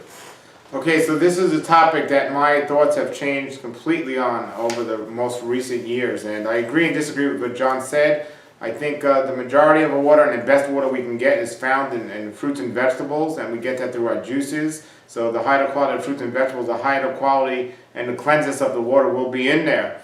I think I used to be a strong advocate of getting a good amount of water and eating or drinking distilled water or reverse osmosis water, because I, just like you said, believed what you believed about that with the minerals. But I've changed my thinking on that just from seeing many people and doing a lot of research. I feel we should be getting minerals from the water and not just pulling minerals out of the water. I think if somebody's doing a fast, distilled water, reverse osmosis water would be the water for that fast. But in general, the everyday water we should be consuming should be from water with minerals in it. The problem is the water is filthy. The tap water is filthy. So what do we do? And I pondered that question for quite a while, and I looked to try to find the answer. I'm not a big advocate or fan of the alkalizing machines out there that are out there today, but I think for medicinally they can be used just like medicinal herbs, and I've seen some good stories from them. But they are MLM, and is you know, I'm not the biggest fan of those. I've experimented with those. Just trying to find, and I don't think the filters are good on those, as good as they could be either. So I was just trying to find the best water out there that still had its minerals in there without having to add something else to the water and so on. And after looking and doing a lot of research, I found the Berkey water filter, which is so simple and manual, and I've seen firsthand how it cleans water. And I'm definitely a big fan of the Berkey water filter. Now I have one right here in my house that I've been using, and it's I'm just thrilled that I found the answer to that situation. And now for the amount of water I drink, I used to drink a lot of water, but I've come to drink very little water these days, because I'm getting most of my water in I juice every day, and I eat fruit every day, and I eat even, you know, everything I eat is water rich. I eat a 95% raw food diet. I'm not eating dehydrating foods. So I don't drink near the amount of water that I used to once drink, but I'm getting more liquids now than I ever got before at the same time. But when I do drink water, I try to make sure it's from the Berkey filter, as opposed to the reverse osmosis water. So my thinking has flipped on that from years past, and I'm happy with the research I've done and where I'm at with that now. Cool. So I just want to add real quick, if somebody wants to drink water with minerals in it, then I would use, me personally, I would use reverse osmosis, then distillation. That may be an overkill, but then also I would add like fulvic acid or humic acid water into that for plant-based available minerals as a supplement. All right. So the next question I have for you, Paul, is on mindful eating. Is it important? Is it not important? Is it hogwash? What are your thoughts? What do you mean? Mindful eating. Eating, conscious eating, mindful eating, conscious eating, whatever you want to call it. You know what that is? After all these years, you don't know what conscious eating is? I mean, if I'm hearing you correctly, shouldn't everything we eat be that way? I didn't know it's a concept. I thought that's the way we're supposed to eat. Very important, man. Okay, so I guess some people. Let's talk about this. What you're wrong. I guess people can be distracted when they're eating, and that's not a good thing. It could definitely affect their digestion if they're not eating under the right situation. If they're eating when they're stressed or distracted and not focusing on the food, it's definitely not good for digestion. And my health standpoint, what I teach is about digestion and how we can eat the best foods that will digest the best. And no matter how good the food is, if we're not putting our full attention into the whole process of what we're eating or being in the moment with the food, it could definitely hamper our digestion. So if that's what you're talking about, definitely we need to not eat and we need to skip a meal if we're stressed out or if we're not ready to focus on the food. This is why I like to pray before I eat it. It puts my mind into what I'm about to do and takes me out of all the stress and the other things out there. I talk about it in my book. Talking when we're eating and not chewing our food properly is a big problem, and it's a really big problem. There's an enzyme in our saliva, or not mixing our saliva with the food before we consume it is not the best thing if we don't do that for digestion. So we should not be talking, and we should be focusing on our food. I think it's extremely important and a big part of the daylight diet process in the book and just overall health. I give an example about dogs. Dogs, they might eat fast, but you will never see a dog bark with food in his mouth. But you see people talk with food in their mouth all the time. We need to just slow down, and I actually enjoy eating a good amount of my food alone. I mean, I do eat around people, but I have no problem eating by myself, and I can just focus on the food and it's a wonderful thing. So if that's what you're getting at, I definitely think it's important, but I think that's what we should do. Like, it's by default. It's sad. Yeah, it's sad that that's even like a topic, but it's absolutely mindful eating should be extremely important. Yeah, mindful eating, conscious eating, whatever you want to call it, right? I want you guys, what it means to me is just being present and conscious with your food and, taking your time and not being stressed out, not being distracted. Like I learned this at the San Francisco Living Foods Enthusiast potlucks. When I got started, we'd have a time where you get your potluck food, they'd ring a bell, and then nobody could talk, and there'd always be this one lady that would talk during the conscious eating. You're not supposed to talk, you're supposed to be silent. You're supposed to pick up your food, smell your food, be with your food, meditate, pray with your food, whatever you guys want to do. Get your body into ready, get salivating, get your body ready to accept this food, bless this gift, whatever you guys want to do, whatever that means to you. And then get hungry and then start eating it. And don't just take the food. I mean, you had to grow the food like the food I grow, or the farmer grew the food. Like, appreciate the food. There's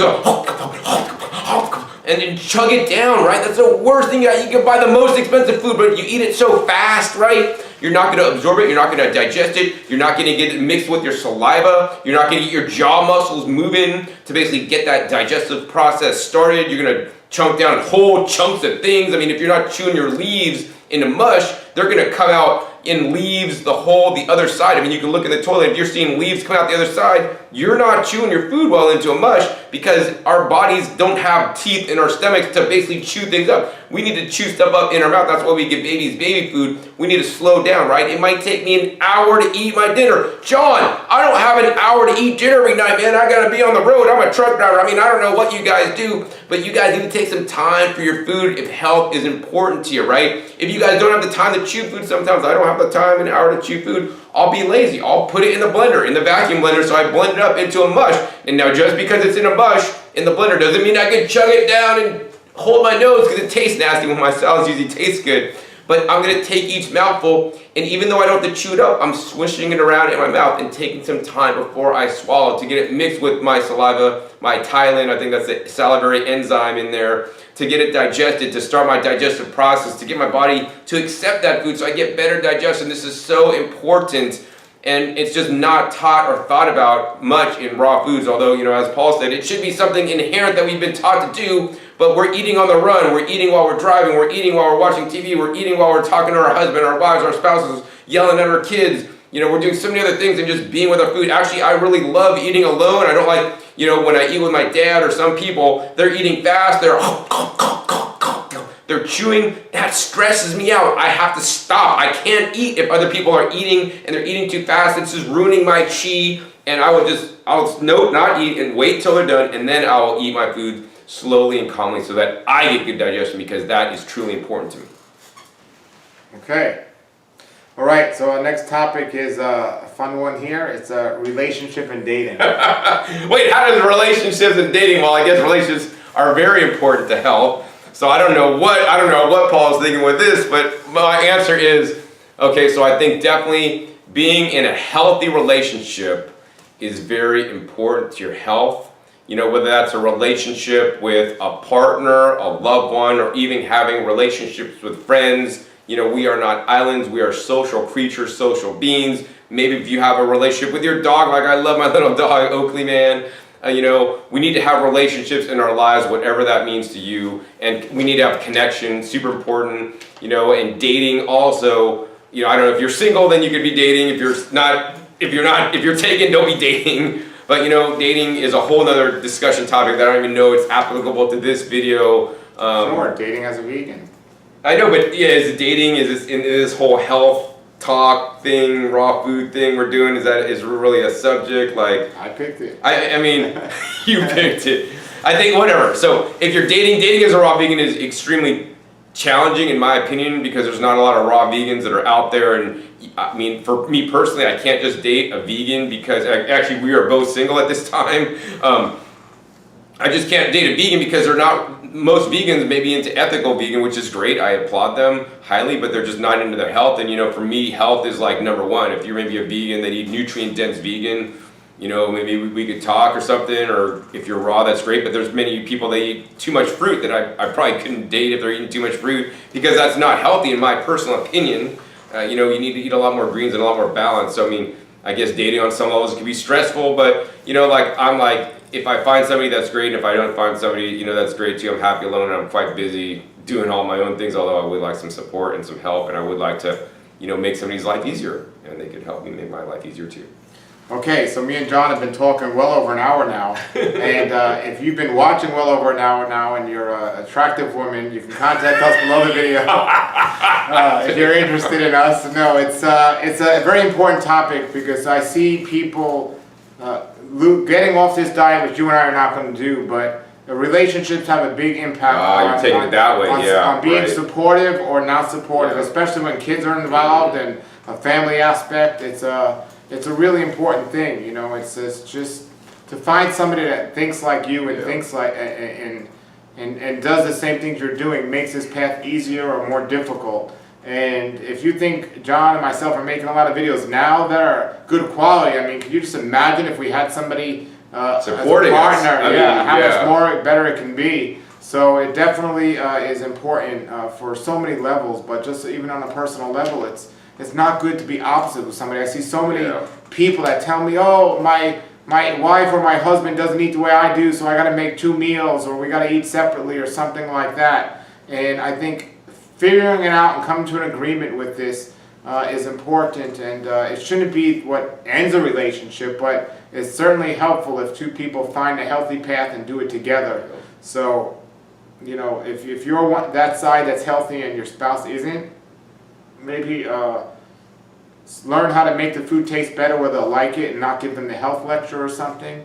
And if you're one of those people, you're probably not watching if it's the other way around, but just have an open heart and an open mind, and you understand, you know, especially if you have children, you want to be around as long as possible for those children. So, but what I have found, even with children, our relationship with children is make the food taste good and they will eat it. Nobody cares about the health aspects of it. Make it look good and make it taste good and they'll eat it. And if you make it taste good, they're not going to complain. But you're giving them an excuse if it doesn't taste good. Well, that's why they don't want it. So that's that. And so my next question, but I will say both Paul and I are excellent chefs. I've had his stuff, he's had my stuff. We got that down because we've been doing this a long time. All right. So the next question I want to talk about, Paul, is blending. What are your thoughts on blending? Is it healthy? Is it unhealthy? Do we lose 99% of the nutrients once we blend stuff? Well, I've learned from you more recently that blending is there's benefits to blending, and it's not the same as juicing, but we've been blending the wrong way all these years. Vacuum blending is the way to go. It's technology has figured out a way to preserve a lot of the nutrients and a lot of the everything that we've been losing from it through regular blending. So vacuum blending, which is something you could talk more about, would be a good thing. I mean, I always think whole foods is the best form unless you're juicing or something. Or blending has its benefits, but we've been doing it wrong all these years. And so I think blending is excellent. It's excellent. And I said earlier, I would go on periods of juicing for 6 months and blending for 6 months. Juicing for 6 months and blending for 6 months. For years I did it that way. But now I find myself juicing more and blending way less. But I think it's not a bad thing. It helps give the body a rest, but still gives us the fiber. It's doing the chewing for us. I think when we do blend, we still need to mix our saliva with the food before we swallow it. Fred Bishy told me about blended salads a very, very long time ago when I first got in this walk, and it helped me tremendously. I think anytime we can assist our body in digestion is a good thing. So, it depends what we're blending, what type of food we're blending, but I don't think it's a bad thing. I think blending is good, and I'm excited about the vacuum blenders you've been talking about. So, yeah, blending gets thumbs up. All right, great. Yeah, so I mean, there's raw foodists out there, maybe still out there, saying that blending loses 99 or 90% of the nutrients in there, and I don't know that I'd agree with that. I mean, definitely certain nutrients are lost, and blending. If I was like here with Paul and I like start hitting him like 100 times, like super fast, he'd start hurting. But if I just hit him once, I mean, it's gonna hurt, but not as bad as hitting him 100 times. So think about it, right? When you blend, you have that funnel cone. It looks like a tornado that would come down in Kansas and rip up houses, right? You're hitting the produce multiple times as it gets sucked in the blade. It's getting hit again, hit again, hit again, which fractionates it up into billions of small pieces, which is good because now we got the digestion. But the problem is it's now causing excess oxidation. You blend with this much in your craft and you end blending and you have this much in your craft. You didn't just create food, you created all this extra air that's been pumped in your food, which causes oxidative damage to your food. It's like when you cut open an apple, it turns brown. So with the vacuum blender, it sucks out the excess oxygen in the craft, so now your food doesn't oxidize as bad. So some of the phytonutrients are higher. I'm not gonna say all the nutrients are higher, minerals are probably the same, but what it does do, as proven in scientific journal published studies, are things like polyphenols can be 2 to 3 times as high, as well as vitamin A and vitamin C and other antioxidant vitamins that can be broken down through oxidative damage through all the air being pumped in. That's also a reason why I'm not a big fan of the high-speed juicers.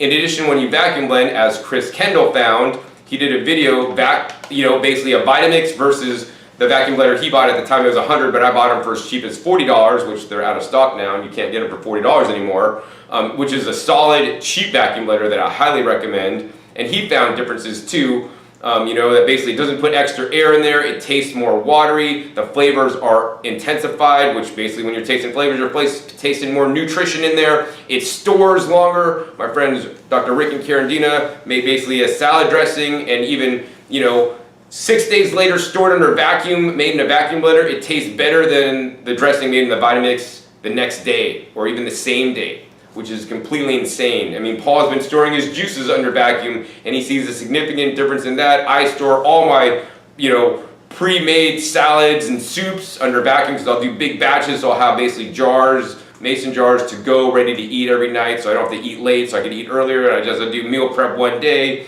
I store my juices. I barely make smoothies, but I do make some smoothies. Sometimes I probably need to make more smoothies, but I use my blender every day to make different sauces and soups every day on a regular basis. It's very important and imperative to my diet. I love blending. I like juicing more if I don't only choose one. And the other thing is, don't forget our best juicers and our blenders, and I sell juicers and blenders, are our teeth. So we need to really use those, and if you have the time to use your teeth, do yourself a favor. It's very important to work our mouths and our jaws. Yes, all right. So my last topic tonight would be, and very important, somebody did a video about me recently. They saw me make a video real early, and they took probably a bad moment that I had on camera, and they started ripping me up saying how bad I looked on this vegan diet. And so that's all I want to talk about, how we look, how people look. We spoke about fitness, we spoke about the keto diet and trying to look a certain way, but how important is it from a health standpoint? Do we look the part? Do we look healthy to people? And is what people's perception is based on something that the world's unhealthy, so it shouldn't matter how we look. So what's your opinion about this topic? So I think it's important to look healthy as somebody who eats a plant-based or vegan or whatever diet, and I think it's quite sad that many vegans that are doing it for the animals, which I highly respect, And, I don't want animals to needlessly lose their lives either. Just eat junk food and look rail thin and don't eat enough calories, don't get enough nutrients, look pasty. That's why fruits and vegetables are so important. They've done studies where if you eat enough fruits and vegetables, you're actually more attractive to the opposite sex. So I'm trying to eat more fruits and vegetables. I need to be more attractive, but I have more nice skin tone, by eating these polyphenol and beta-carotene rich foods. But I think it's very important to look healthy, and that we should all, as plant-based eaters, strive to do this to the best of our ability and to get enough exercise, and don't just eat properly. You need to get enough physical activity. I know Paul's a lot more into fitness than I am. I mean, we both got, I literally don't work out. I don't go to gyms. I just get, I lift heavy boxes. I spin my 150-pound compost tumblers.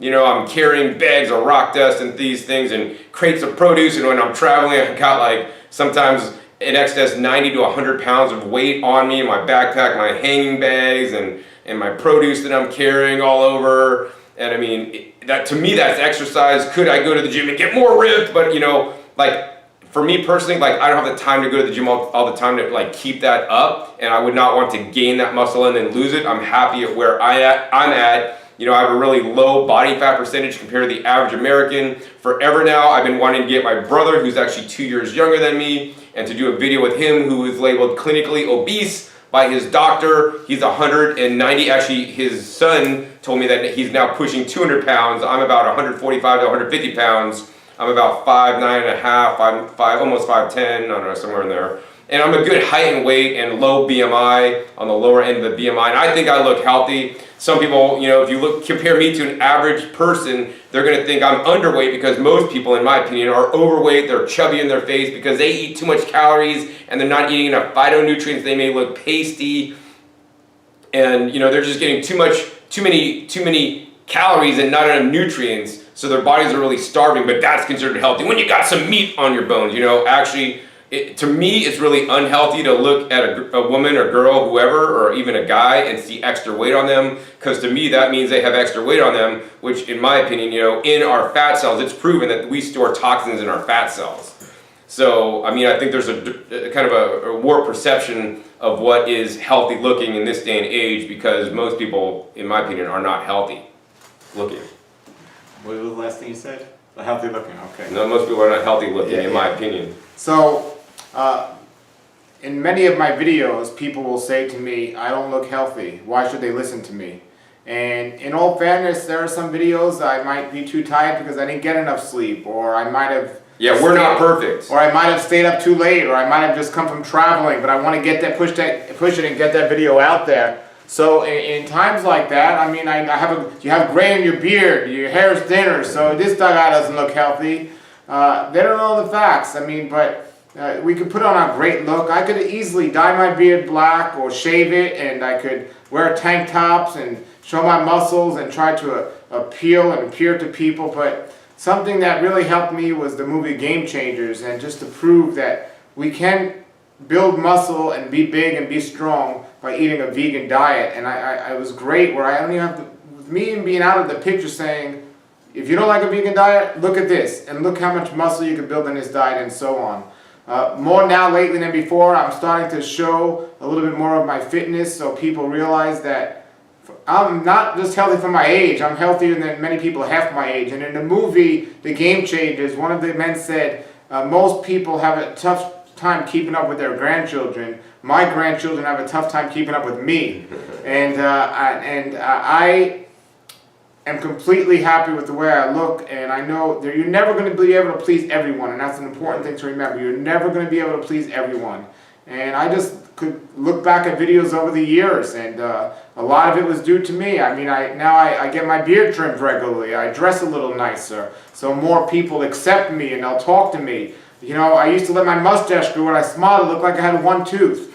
So I understand, I'm responsible for a lot of that. But now, when I want to, I do my best to look my best, to represent everything we've been talking about tonight the best possible. And it was something I failed to realize that it was important, because I used to say, who cares what people think? But now I realize it's a responsibility we have to look our best, and not for vanity reasons, but to promote what we're doing, to show that. I could definitely go to the beach and get more sun and have a better complexion, and that's what I'm going to be doing. But I want to look my best as all the time to promote this lifestyle we're doing. And sometimes when you look great, you don't even have to say a word. People say, "Wow, look at that guy." And that's what I'm starting to get as I'm cleaning it up a little. And I'm not going to do it by getting rid of what I believe. I'm not going to color my beard or get rid of it, and I'm not going to be here in tank tops. But I am going to do this and be nicer and better, and I know more people are getting it, so I feel really great about that. And yeah, thanks everybody for their encouragement. Yeah, I mean, likewise, here, I'll take off my hat, right? I didn't do my hair, many of my old videos, right? I didn't really care about my hair because I didn't like, you know what? I'm making videos, it's my information, but people like, if I look like this, like with my hair all crazy, who's that crazy guy? I'm not going to listen to him, so I better put my hat back on. But I need a haircut, man. I'm not going to, I mean, I've been so busy, I haven't had time to like be getting a haircut. It's on the bottom of my list. I got to eat healthy, I got to get my sleep, I got to put out videos for you guys, I got to do my job, there's so many other things I got to do than get a haircut. But I have learned that it's definitely more important to look, you know, to take care of myself a little bit more than my early videos where I really didn't care as much, because I really, on some levels, you know, it's not, like, it's more important for me about what I think about myself than what other people think about me, because everybody's going to have their opinion. There's going to be people that love me, people that hate me, and you know what? That's their opinion. Do I need to let that in and affect me? No, because it's their opinion. I respect everybody's opinion. Maybe you don't like me, maybe you hate me, whatever. I don't really care. I know what I think about myself. But also at the same time, I respect highly what Paul is saying, and I've come to that same conclusion too. I want to look the best as possible as I can. You know, I gained weight on the raw food side. I'll post a link down below if I remember why, you know, to share why. And then I was like, you know, I can't. People are saying, John, you're gaining weight, and so I'm like, you know, and I didn't like. I mean, it's not because people said I gained weight. It's because I didn't like how I felt when I gained weight or how I personally looked. So then I had to do something about it. So I actually went to Ann Wigmore Institute and ate their green diet for like a week and did yoga and got more exercise every day and got off, you know, and dealt with some of the stress issues that I was working with, and I lost the weight and I kept it off. And I'm back to my normal eating plan. I'm doing good again. So, you know, and things happen in people's lives. So we're not always perfect. You know, we're doing our best we can, and we're learning and growing as we, you know, are evolving in our journey, and we're sure to learn a lot more. I look forward to many future videos and years hanging out with Paul and learning from his wisdom, and you know, sharing with you guys what we've learned, so that you guys don't have to go through the school of hard knocks. I mean, we've spent, you know, I know a couple hours making this video for you guys. Maybe only a percentage of you guys made it to the end, but I congratulate you guys, because this shows me that you are actually really truth seekers, health seekers, and you want to know literally the shortcuts that people that bail after 10 minutes or 20 minutes are seriously not getting. And, you know, more importantly, I want you guys to implement some of these things, or experiment, or try them. Maybe if you don't believe us, that's great. Try it for yourself. See what rings true to you. See what makes a difference in your life. See what makes you feel is better. Try getting more sleep. Try doing more intermittent fasting. And, you know, just, you know, appreciate and take notes. Make a log of how you feel, so you can see any kind of small changes, small benefits you get. And I guarantee if you guys implement at least half the things or a portion of the things that you see in this video, man, you could be light years ahead of where we were when we started 25 years ago, because this is what we've learned in the last 25 years. And some of you guys might be just a year or two, or maybe you just never even got into raw foods, and this is the first video you guys are watching. So congratulations, man, that you stayed to the end, because there's not many super long-term raw foodists making YouTube videos in this day and age that have as much wisdom as we collectively share. Yes. Did you have more topics, or are we done? Oh man, I did. I see. Sorry, man. Yeah, thanks for reminding me, because you were done, but I wasn't. All right, so essential fats.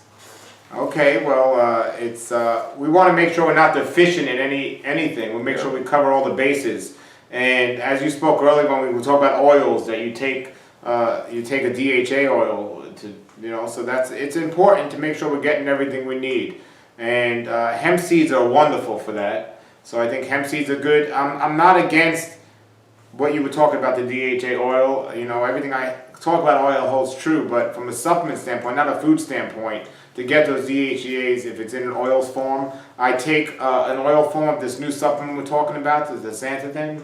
Astaxanthin. It comes in oil. So I think it's important. I know some people question the vegan side of it, but no, you can definitely get all the essential fatty acids we need from vegan sources. Yeah, so I take a DHA algae source, not a fish source. I do not recommend fish source DHA supplements by any means. The one I take is actually grown in Texas, and it's the best source possible that I'm aware of. Where do you get that from? So that's IWI is a specific brand. They're out of, well, yeah, they're based out of Texas. Maybe we'll put it below the link below. Yeah, so I have an Instagram post. The cheapest place to buy it is actually Sam's Club. Okay. But so I mean, here's the thoughts. You know, essential fats. These are fats. You know, our body can make some fats, but we need to eat essential fats in our diet. We have the proper ratios of different fats. There's omega-3s and omega-6s, which are the most common ones. If you guys are eating oils and any high amounts, especially vegetable oils, you're getting way too many 6s. So we want to nix the 6. I mean, not that we want to get rid of all the 6s, but really get rid of those high omega-6 oils because that really imbalances you. If you're eating more omega-6s, you're going to be more prone to inflammation. I mean, we need inflammation in our body, so we need some omega-6, but also we need omega-3, and it's very under-eaten in this day and age, and especially if you guys are eating high nuts and seeds. For example, some of the most common nuts, especially when me and Paul got started, there was lots of different nut pates that we'd be eating back then based on around almonds and sunflowers, even sesame seeds.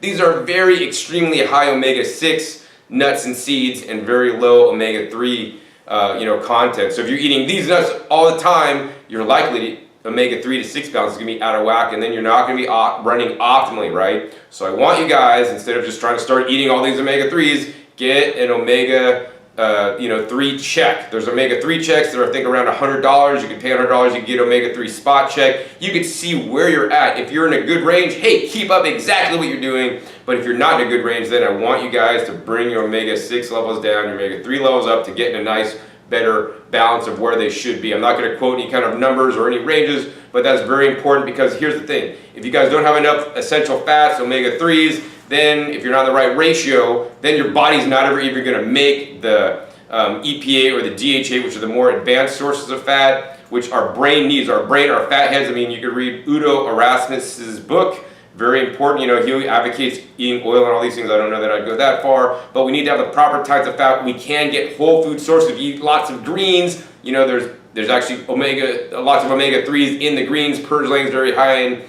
3s, but if you eat enough greens, you could get enough omega-3s from your greens and maybe not even eat nuts and seeds. But once you start eating nuts and seeds, you know, that's why I like to eat flax seeds, like a tablespoon every day, maybe some hemp or chia rotated in there. Also, they're also a better ratio, but not as high as omega-3s as the hemp seeds. So hemp seeds very important to offset the almonds or sunflowers or other seeds you're eating. But then I also take preformed algae source DHA because our body should be making the DHA, but I don't want to rely on our body. There are some studies that kind of lead me to believe that algae-based DHA may be helpful to prevent cognitive decline in more advanced years. And you may be able to get away without this, but once again, it's a two-edged sword. If you take a lot of DHA, then maybe our body won't convert. But if we don't take enough and our body isn't converting, then you're stuck. So like I try to eat lots of flax to convert properly so I have enough DHA, and then I take some of the supplement just to make sure that I'm not going to fall and be into trouble. And once again, you could fall in either camp. I want to just take enough and take it forever. I want my body to convert it and make it ourselves, but I don't want to be, held a bag and then have, problems with my memory and function later. Of course, also for memory, if you're really concerned about memory, high polyphenol-rich foods also shown in scientific studies to be able to, basically decrease, mental, decline in more mature years. All right.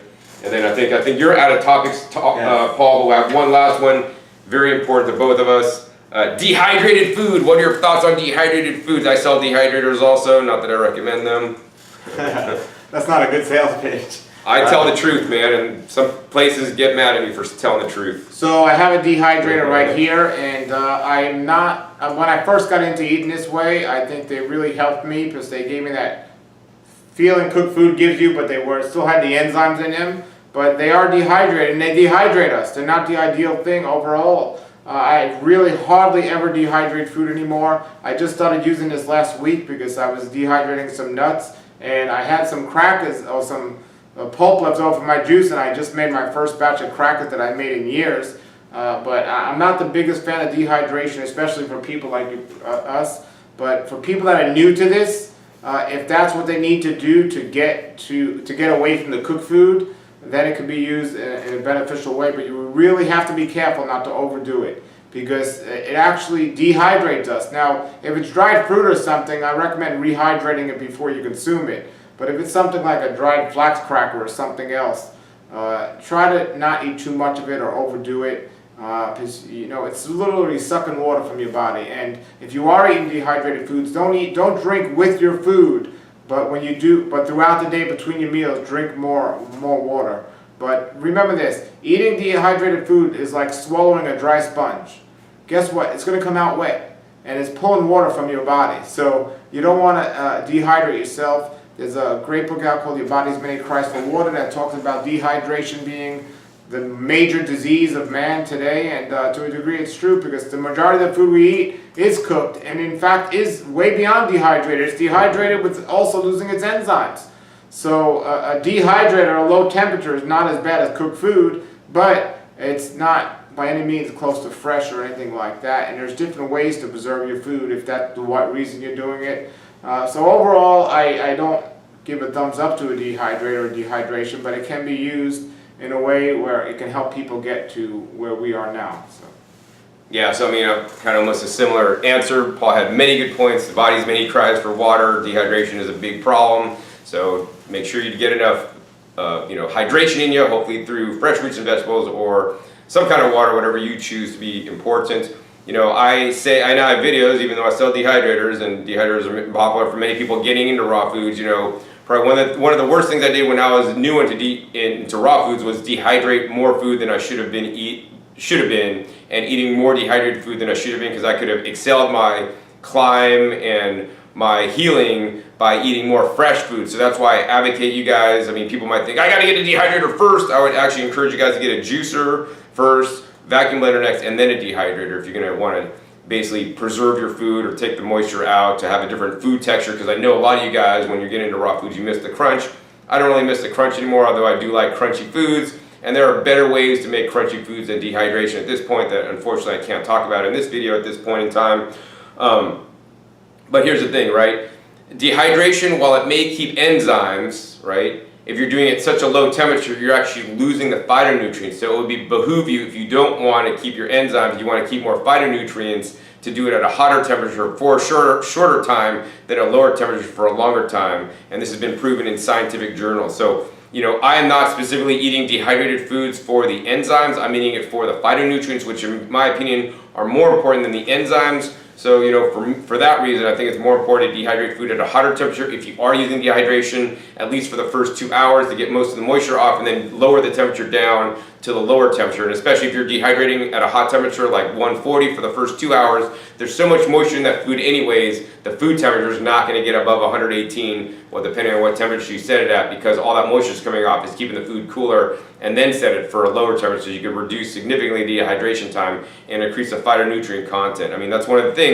Dehydration is an oxidative process because you're blowing air across it. So try to dehydrate avocados, right? Avocados turn black in the dehydrator. I'm trying to do that when I got into raw foods, right? There's new preservation technology that I'm not at liberty to talk about at this time that you can put avocados into that then will keep the avocados looking like avocados, and that's the best way to preserve your food. And maybe one of these days I'll find some good equipment that I'm able to recommend to you guys to be able to do that, but at present time I'm not able to. So yeah, I do not recommend dehydration. Like Paul said, if it's using as a crutch to eat more raw foods. But then again, actually, would I recommend eating dried kale chips or like cooked kale that's steamed? Ooh, well, it depends on the recipe. If it's plain kale without sugar, without salt, or any kind of oil, salt dressing, I would recommend actually steamed kale. But I mean, I eat kale chips and I don't cook my kale either. So. Do as I say, not as I do. But I don't use oil, so like I use nuts instead, and then I will use miso as some salt. I won't use actual salt in there. But then I'd rather juice my kale. But I have lots of kale in my garden. Or also I use other drying techniques to make higher quality than what dehydration would provide. That once again I can't really talk about due to legal reasons at this time. All right, so I think that's actually it for all my questions. Hopefully you guys enjoyed this episode. Paul, do you have any final comments or words of wisdom you'd like to share with the viewers today before we sign off? No, just if by now hopefully you got through all this video, but if you have to go back and replay it, or maybe we could chop it up or something, but contact me at my website, rawlifehealthshow.com, or contact John at his site. I'll put all the links below the videos, below this video, but don't get discouraged. This is an important thing, and this is my last parting word is, it's better to be consistent at doing less than Yeah. going back and forth. Yeah. So if you can't reach the best of what we're talking about in all these different subjects, it's better to do a little bit less and be consistent than do great for a month and then do really bad for a month and go back and forth. So don't make it too hard for yourself and always strive for the best to go up. But consistency is the key at success. Wise words, and I recommend the same thing. Like, if you're not eating raw food or even plant-based right now, right? Don't just give up what you're eating now, because you will miss out too much and you're gonna ping pong back and forth. That's not good. What I encourage and what I teach is for you guys to just include simply, eat whatever you're eating now, and if you guys aren't eating the best diet, that's fine. Eat an extra apple a day for the next week, right? You can eat an apple. Now you're eating more raw foods. Maybe for breakfast, instead of eating breakfast, whatever you're eating, drink a celery juice like the medical medium says, or drink a different kind of juice, whatever kind of vegetable juice. But now you got more vegetables in you, right? And now you're also breaking your fast with juice, like a vegetable juice, instead of eating bacon and eggs or even oatmeal and raisins, which are dried fruit, which are going to dehydrate you. And then just keep that up for a week or 2 weeks. You'll start feeling different. And once you feel that difference and you make that change, then start changing. Maybe add a salad to your lunch, right? Don't change your lunch out because you're used to eating the hamburger, the cheese. I don't know what you're eating, a sandwich, a Subway, I don't know. But eat a big salad before then. Eat half the sandwich, right? Keep that up for a week, or 2 weeks, a month, and get used to eating the salad. Then slowly make that sandwich smaller and smaller and smaller, and make the salad bigger and bigger and bigger until you cut out that sandwich, and then do the same thing for dinner, right? And slowly but surely, like what's I learned from, you probably know this guy too, what's his name? By the inch, it's a cinch, by the yard, it's hard, right? And that's a saying, and I want you guys to, just make changes slowly and confidently and surely, and you're gonna win the race in the long run by taking a slow and steady pace instead of trying to go 100% raw or 100% plant-based overnight, because I see so many people backslide and then not do it properly. And educate yourselves with both mine and Paul's videos, right? And learn about how to do this diet properly, because there's so many people, unfortunately, on YouTube, in my opinion, that are maybe not teaching it the healthiest way, that don't have the experience, especially that we have 50 years in this video, combined, and that you could learn from our wisdom, that we've shared our hearts to, stay awake longer than we would have liked, because we're doing it for you guys. We're not doing it for us. We don't need to share this stuff, right?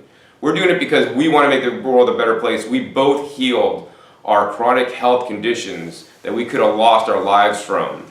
And we're alive today to basically share the message of health to you guys. So I hope you guys really appreciate this. If you guys did, hey, please be sure to give this video a thumbs up. Also, please be sure to share this video on your different social media outlets, on your different websites or Facebook group forums. If it helps you, it can help other people, different raw food, plant-based forums. Share this video where they could also learn from mine and Paul's wisdom of all these years.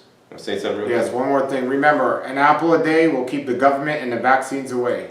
Is that how it All goes? right, I haven't heard that one. That's a new one on me. Also, be sure to click that subscribe button right down below so you don't miss out on my new upcoming episodes that are coming out every 5 to 7 days. You know where I'll show up or what you'll be learning on my YouTube channel. Make sure to click the little bell so you get notified as my new videos come out. And finally, be sure to check my past episodes. My past episodes are well acknowledged. I'll put a couple links down below to the videos I've done in previous with Paul. On every trip I come out, I always come and visit him. He's a wealth, and I always love hanging out with this guy, my brother from another mother. And yeah, check the videos out. And also check my past episodes. Over 600 episodes on this YouTube channel dedicated to teaching you guys all about eating the best foods on the entire planet, the fruits and the vegetables in higher quantities, and how to do that the most successful way as possible. So with that, my name is John Kohler with okraw.com. I'll see you next time, and until then, remember, keep eating your fresh fruits and vegetables. They're always the best.